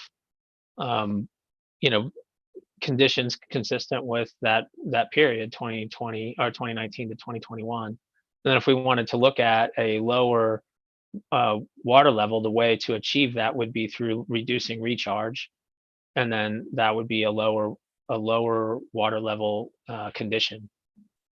And so at that point, the work is to get the model calibrated, and at that point it's not very much to run the scenario for that calibrated version. What do you say about that, Mr. Leffler? I'm not sure. This is disturbing to me, but on the other hand, what he says makes some sense. That was the sticking point in our latest meeting, which I thought we had resolved. But so normally I would agree that's how you would do it. But as I pointed out, we couldn't find a calibration period that we all agreed to where we could do exactly what Dr. Kincaid described. So I thought where we ended up was we were only going to use 2019 to 21 for a calibration period, recognizing it's going to be effectively a higher recharge period to achieve those water levels. And then for the future runs, we would have to figure out a way to resolve that would utilize more average groundwater levels. And so I guess I'll ask Dr. Ye to chime in on that as well, but that was my understanding of where we landed. So I don't think it would be more than one scenario for that. Well, wait, it sounds like there'd be 2 different scenarios then. The calibrated run at 2019 to 2021, and then a potential future scenario with, I'll just say, lower groundwater levels. But if you're going to make that change, that has to be a separate scenario. You can't then put in the CalAm slant well pumping in that same scenario. Otherwise, you're making 2 major changes from the baseline scenario to another scenario. I think you have to do that in 2 steps through different scenarios, don't you? Otherwise, we won't know how much of the effect is because of the CalAm slant well pumping and how much is because of the changes in water levels. So that's my contention is that again, you do all the work to calibrate the model, then you run the model for that calibration period, and then recognizing that the result would be the predicted impact under conditions that are consistent with those that were recorded during the calibration period, 2019 to 2021. Which, and then apparently you all agree is not the future scenario, even without Sigma implementation. Well, I think we all agree that the 2019 to 2021 is higher than is a higher water level period than some of the periods that have been recorded in the past. So there's a lot of complexity in that record. So I think it's perfectly fair to want to evaluate what the impact would be under lower recharge conditions that say were more consistent with the drought period, prior to 2019. So yeah, well, it's really prior to 2017. It sounds 2017, like. yeah. So So Mr. that- Leffler, what's your response? Go ahead. Well, I think we should let Dr. Ye chime in here shortly, but maybe it's a semantics issue because so we'll have a calibration run where, you know, there'll be adjustments that you do during calibration to achieve the best calibration you can. And that'll be based on the 2019 to 2021 levels, which are, you know, again, well above average. And that will give us something in terms of recharge that's going to be probably, you know, well above the average recharge. But for the scenario run of existing conditions, which is sort of, you know, our baseline for looking into the future and to compare like other scenarios against, we want to have something that's more representative of average water levels because that affects gradients and so forth. So, you know, that first scenario run would need to account for that. So I guess whether you call it a scenario or a calibration run, you know, there will be those two different, you know, model runs we need to do. So the question is whether you need to do both of those scenarios and then overlay the CalAm slant pumping wells on both of those scenarios, or whether you can just do the calibration work and then put in the what I'm calling the future average water level conditions, and then have that be your baseline scenario for analyzing the effects of the CalAm slant well pumping. And Dr. Kincaid, what's your comment on that? This is important, whether it's we have to do two scenarios or whether we can just go to one for our what I'm going to call baseline scenario. I think it's, and I expressed this before in our meetings, I think that we put a lot of time into trying to identify a good period for calibration. I don't agree that this particular period is exceptionally higher than others, but I do agree that it is higher than the water levels that were recorded prior to 2018. So I think that the standard, in my experience, the standard thing to do would be to say, okay, if this calibration period represents something that's closer to a high, then it would be fair to run something that's closer to a low. And so it's not that your calibration scenario is a gold standard, but it is it is very common practice to run that one as your first calibration or your first scenario analysis, and then you could say this one's consistent with this is what we think the world's going to look like under the calibration period under conditions similar to those. And then if we say, oh, we would like to look and see what happens under, let's say, something more consistent with long-term drought, well, then we would lower the recharge by an appropriate amount, and then develop an impact assessment to see what it would look like under those conditions. So then you're saying you think you should do, for each of those scenarios, then you should do it without any CalAm slant well pumping and then with CalAm slant well pumping. Is that correct? Yes, I think that from what you just laid out, which I think is very good, the idea would be four scenarios is appropriate, and then there would be each one of those would be run at very least at the high magnitude pumping and the no pumping. So, and then if we were concerned about time, you could eliminate the other, or either way you would, but the idea there is to look at how the condition change, the change from low recharge to from the calibrated recharge to low recharge affects the impacts. So what I would advocate is that we add a scenario D, which is, so scenario A would be calibrated scenario, B and C, CalAm and MCWD sigma scenarios, and then scenario D would be a alternative recharge or alternative hydraulic period simulation. Yeah, well, I'd probably make that one B and make the Yeah, that's fine. Yep. B, C, and D. But that we're already up to 12. I mean, I just really think we need the lower CalAm slant well pumping scenario as well, because that certainly seems like it's a distinct possibility here. So, I agree with that. I don't disagree with that. So. I mean, you know, as I say, even numbers like 3 and 4, you multiply them together and you get a lot of scenarios. But that's where I think so Dr. Ye, what are your comments on them? Yeah, I think we want to use the long-term average recharge for the future predicted scenarios. So then when we look at the steady state model calibration period 19 to 21, we recognize the water level is higher and the precipitation is about average. But we don't know how much additional recharge needed to be used for this model calibration, particularly if you want to change your recharge for your model calibration. So It's not how much additional, it's how much less recharge, right? well, because water level higher, then you might need to increase your recharge. Oh, for the calibration period. For the calibration, right. Lower for the So, long-term period. Yeah, so that's why we not necessarily disagree with the recharge for the model calibration. We just want to make sure that calibrate model,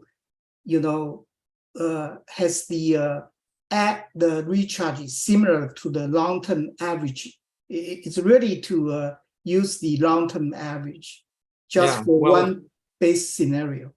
It's pretty clear that Dr. Kincaid thinks we need to go both scenarios, and you're saying we don't. So, Ms. Nelson, what's your comment on this?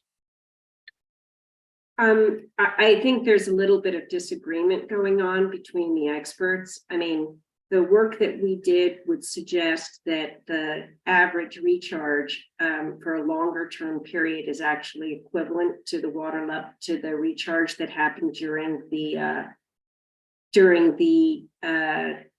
calibration period.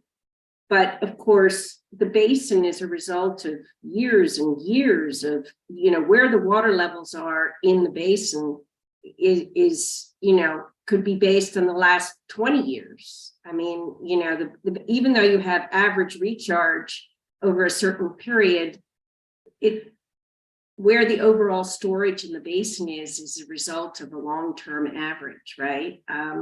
So I think that the idea here is we believe that the period that was identified is consistent with the average recharge in the long term. However, we don't disagree that the water levels may in fact be higher than what you would see on average. But I think the thought here is to accommodate Cal-Am's concern that this is not, that the water levels are potentially higher, and therefore there's a second scenario. I think we feel very comfortable with using the 2019 to 2021 period, but I think there is disagreement among the experts as to how representative that is of the long-term average. And that's the reason for all of this back and forth. Well, it certainly is a robust discussion. Mr. Leffler, go ahead. Yeah, I think the concern I have with what's I think is being proposed, which is essentially a future scenario with well above average recharge and associated water levels that would reflect that, if we had a longer term period than 3 years to look at that. And then a second one, which is, lower than the average, which would represent, say, more drought conditions, and then water levels on the lower end of the spectrum. But, the challenge is being a steady state model, the model runs are going to assume that that's always the case, right? That you always have well above average recharge, or that you always have well below average recharge. Whereas I think what we really want is the average, because that's what the steady state model future runs should represent, is the long-term average. So if you have a situation where a recharge is X but what we're really doing is calibrating to X plus say 50% and X minus 50%. And let's assume that's always the case. Then I'm a little worried about what that means in terms of the results we get from using a steady state model. And, I thought our discussions had led us to making the adjustment to just determine what would be the average long-term water levels that would be associated with a long-term average recharge that would reflect everything that's going on over a much longer period than the 3 years. So I haven't heard anybody to say that they want to do a scenario with below average recharge. I think the comment is that there may need to be an adjustment in recharge from the 2019 to 2021 calibration period, basically from above average to average, but nobody has said we want to do a scenario with below average. Well, I thought that's what I was hearing, or at least I was hearing, well, we're going to do a scenario with above average recharge and a scenario with average or below average recharge, which. Well, I think they said average, not below average. I don't know. Well, I guess I guess it doesn't make sense to me to do one that's well above average and one that's average. To be fair, you'd have to do one that's well above average and one that's well below average so you can see the two ends of the spectrum, or we just do one that's average. Yes, well, okay. So there's a lot in here, this second sentence of 7A of your expert report. Both parties are continuing to discuss what time periods should be used to run scenarios and potential future project impacts. I'm hearing we're not there yet as far as consensus on that. So as I understand it, Dr. Kincaid's basic argument is you should always do scenarios based on your calibration run, just because that's what you have. And then everything beyond that, you're making changes to calibration. So you ought to have those be separate scenarios so you can see what the effects of those changes are. Yeah. And then of course, I just realized for the Sigma implementation scenarios, there's going to be the question of which of these recharge, whether you use the calibration run, which apparently is above average recharge, or you use some adjusted average recharge and then layer on the Sigma implementation on top of that.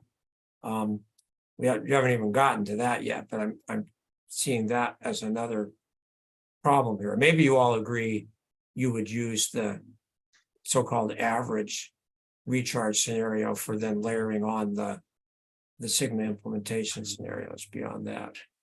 So, okay, well, unless there's anything else on this topic, I want to discuss this with my team during our next break, and then get back to you on this. I'll just say I don't know what to do here. I think both sides, I'll say, are making valid points. I really do have this concern about multiplying our number of scenarios. But I also do have the concern if you're making adjustments to the recharge separate from the calibration, should you do scenarios that with and without that adjustment so you can see the effects of that adjustment. So I'm going to go to you, Ms. Nelson, and then we'll go to Mr. Asais. Mr. Asais, sorry, but I'm going to go to the expert witnesses and then the lawyers second. So Ms. Nelson, go ahead. In thinking about this, your experts might want to take a look at the recharge memo that EKI produced, and if CalAm has anything that it wants to provide with regard to this. We did a huge amount of work associated with the calibration period and what the estimated recharge during that period is relative to a long-term average, and it's all documented. Is that memo something that's been filed yet, or is it not filed yet? it is available for filing. It was uploaded into the Dropbox and it was included, I believe, as an attachment to the last joint report, although I'm not sure about that. Maybe I Mr. don't remember that. It's not listed as an attachment on I page thought 4. originally it was supposed to be an attachment, but it may have ended up getting left out of the joint status report. I don't remember, but it's ready immediately for upload if desired. And does CalAm have any kind of a response recharge memo, Mr. Leffler?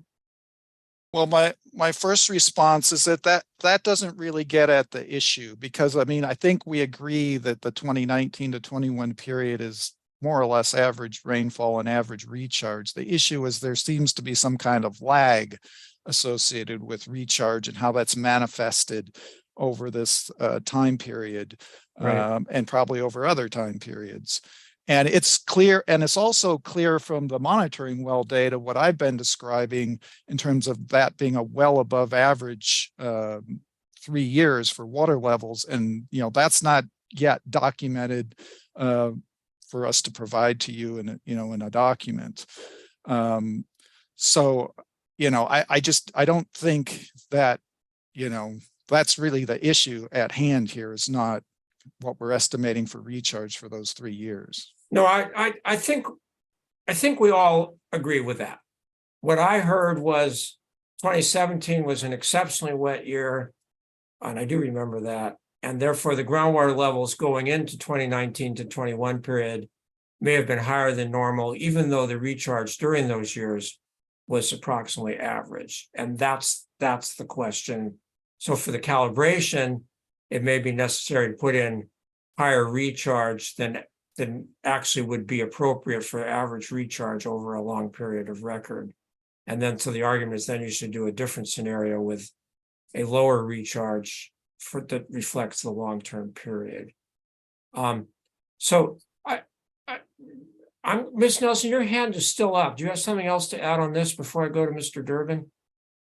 Yeah, I mean, I think that if Mr. Leffler feels that there's documentation and water levels throughout the basin that would show that this period is significantly higher, then that's something that CalAm, I mean, we're not in agreement here as part of the problem. And I have yet to see anything by CalAm that would support the statement that the water levels throughout the basin are significantly higher.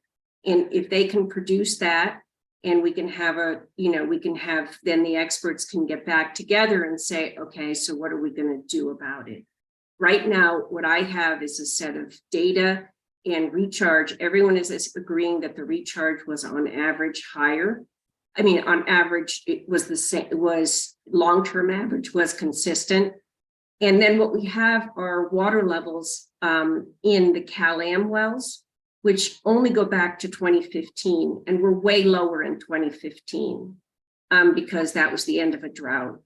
So I think what really needs to be done here in order to support CalAm's analysis and statements is something that provides an analysis of all of the water levels in the calibration wells to assess whether or not they were in fact higher during this period. And then I think that if that's provided, then the experts should be able to come to some sort of maybe agreement about this. So we did just that at our last meeting, and unfortunately, Ms. Nelson wasn't able to attend. I went through an analysis of all the data for the wells and showed the difference, and how much higher it was. And we went through the hydrographs, which are in all the monitoring reports that have been public information for a while. I mean, this is an issue that we've been talking about before, but in our last meeting, we went through this in some detail, and actually, I think all the experts agreed that these water levels were well above average that we're seeing. And they were much lower, not only in 2015, but in 2016 and also in 2022. So it's multiple years where they were much lower. And if you take an average of all those years of 2015 to 2022, which overall is a slightly above average, actually an inch at least above average rainfall, you will see that the average water levels are, quite different in terms of an average compared to this 2019 to 21 period. And I think all the experts that were there on Friday agreed that that was the case. Okay, well, there's certainly, we can go back and forth on this a lot. Mr. Durbin, your hand was up before. Do you still have something you want to add on this? And hopefully we've got your phone now. I think we can hear you without crackle. So go ahead. You can hear me, right? Yeah, you're good now. Go ahead. Good. Yes.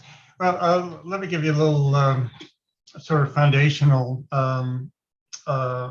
information on I think where this disagreement is coming from. And Ms. Nelson was totally right in that the system is dynamic, and there are lag effects on different timescales that are occurring.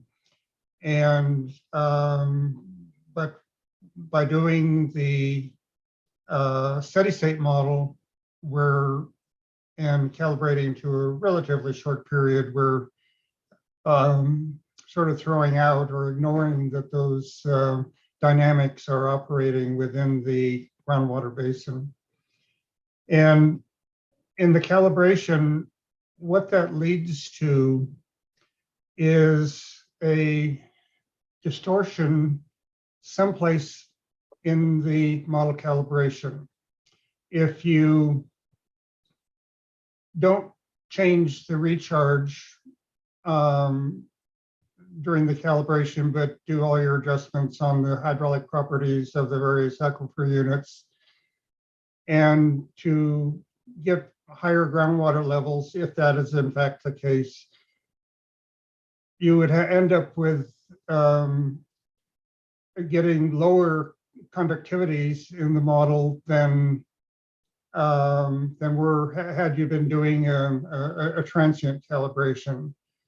Or if you decided to, in the model calibration, fix the conductivities but adjust the recharge, you would get higher recharge, and then perhaps in reality. And these are just things that we're, because we're doing these steady state models that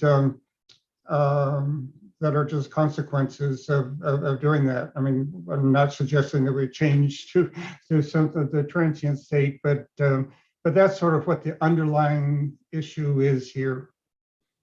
Okay. Well, and I'm learning a lot here, and certainly that actually militates in favor of potentially adjusting the recharge as part of the calibration process to account for these higher levels, but then for a long-term scenario, potentially having lower recharge.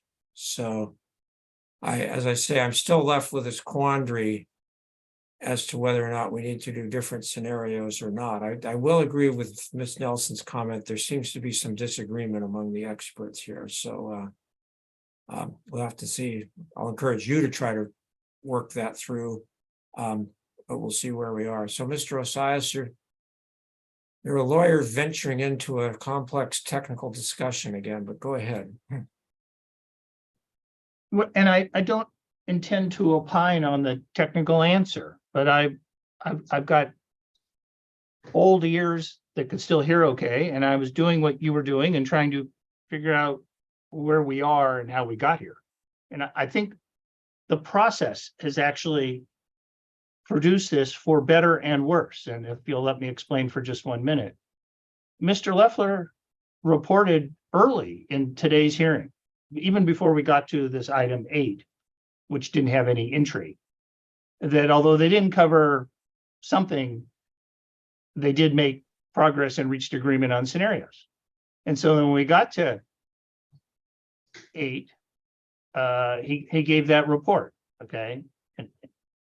And then relating to the conversation about 7A and your questions about what the second sentence meant, it became apparent, I think, that what the experts did under your encouragement to reach consensus is said, there are lots of different periods we could have used for calibration, and especially with respect to recharge. And they were unacceptable for various reasons. And so we landed on 2019 to 2021 for calibration purposes because it had average precipitation. But it was overlaid on above average groundwater levels. And therefore, the calibration period was not the right groundwater level period for running the steady state model. That's what the discussion about the second thing was. And then when you brought up the scenario topic, I think we had experts sort of reacting that, well, we can do a scenario built on higher groundwater averages because we always use the calibration period as the baseline. And then we can do it and treat the compromise of we'll use 2019 to 2021 for calibration, but average for running the model. We'll treat that as two scenarios. And I think that's how we got into this disagreement. I thought the experts had agreed, just from hearing the reports, that they would do both those things. They would calibrate to one shorter period and model based on an average groundwater level. And I'm trying not to get into technically how they would do that. If the baseline on a calibrated model is the longer average groundwater level, then you shouldn't have to do something else as a scenario. That would be your baseline. So that's what this dialogue shows. And the teasing out of details has allowed experts to say, well, now we don't agree it's even an average, that the 2019 to 2021 isn't average groundwater levels. I think I heard Ms. Nelson just say that, but it was agreed to on the 24th that it was above average. So I'm not sure this debate going on in front of you and hearing your comments and having people react to get to results is fruitful. Sorry, it was my conclusion. Well, I don't know whether it's fruitful or not, but I think it's necessary because we have to decide what model scenarios we're going to have the experts do. So, but the foundation wasn't about scenarios. They had agreed on scenarios. Well, not really. The debate is about baseline. 8A says scenarios have not been discussed. So I'm not going to try to pin something on the experts here as to what they agreed to or did not agree to. I think it's pretty clear. There was either disagreement or the issue had not been discussed sufficiently to reach consensus. I mean, I don't think that's fair for me to try to say, aha, you actually agreed to this. I'm encouraging the experts to work together and to reach consensus where they can. So I want to give them some flexibility to do that without feeling like they're getting trapped into something here. I don't know whether that's what I don't know if that's what you're saying. No, I'm suggesting that the disagreement is under 7A, not 8. Well, the disagreement's under 7A and they hadn't gotten to 8. So we don't know whether that it would carry over to 8 or not is what it comes down to. Okay. Well, I do want to try to get through this. I think we're getting to noon here. We're past noon here. I want to be able to have a discussion with my team, another internal discussion during the break and then circle back. I want to know, let's go on to section 9 of the outline of the joint report and see whether there are disagreements here so that I can talk about that with my technical team as well. And then we can reconvene after a lunch break. It looks like 9A, B, C, and D are fairly straightforward. I don't think, obviously you'll have different outputs, but I think the formats, it looks like you're agreeing on that. Obviously for the drawdown maps and the capture zone maps, I expect them to show the locations of both the proposed CalAm slant wells and the existing MCWD wells, which I'm sure, well, I don't know whether you would have done that or not, but I'll just state the obvious. And the zone water budget analysis and overall water balance analysis, those seem fairly clear. I do want to make sure that the experts agree so that you can, I really want your respective outputs that you submit on April 10 to be in the same format. So it's simple to do a comparison. So even though you won't agree on the numbers or the contours in the case of the maps, I do want you to please agree on the format so that you're using the same format. Is there any problem with that for 9A, B, C, and D in the outline? Okay, good. I thought that was fairly simple. So 9E, again, I said at the beginning of the day, I don't want us to ignore this because it's so critically important. And this is something that it looks like needs to be considered here. There are questions of the solute transport modeling and particle tracking for evaluating the water quality impacts at the MCWD wells and the seawater intrusion front. And again, I don't know exactly how to say this so it's technically correct, but I would like your presentations to be in the same format. So they're talking about the same parameters, potentially talking about solute transport modeling and then talking about particle tracking. And so again, so it's easy for us to compare where there are disagreements, and apparently there will be disagreements here. But I hope you can agree on the formats for those presentations. So does anybody have any comments on 9E that they'd like to make before we take our noon break here? And you may, I don't know whether you've gotten into, let me just ask, Mr. Leffler, you've been sort of the spokesperson for this group. I don't know how you got stuck with that assignment, but has there been any discussion about these topics in 9E yet among the technical experts? No, I don't believe we've talked further about that at our last meeting. Okay. All right. Well, again, I hope you can have discussions about, I was going to say the methodologies, if appropriate, so you're using the same methodologies, basically putting in different input values, so obviously you're going to get different outputs. That would be preferable, and if not that, at least as much as you can, so we're having parallel presentations that we can evaluate. So we'll see where we are on that. So you can think about that during the break and see whether you have any other comments. Otherwise, I'm going to ask you to confer about that, and we'll report back on the 16th.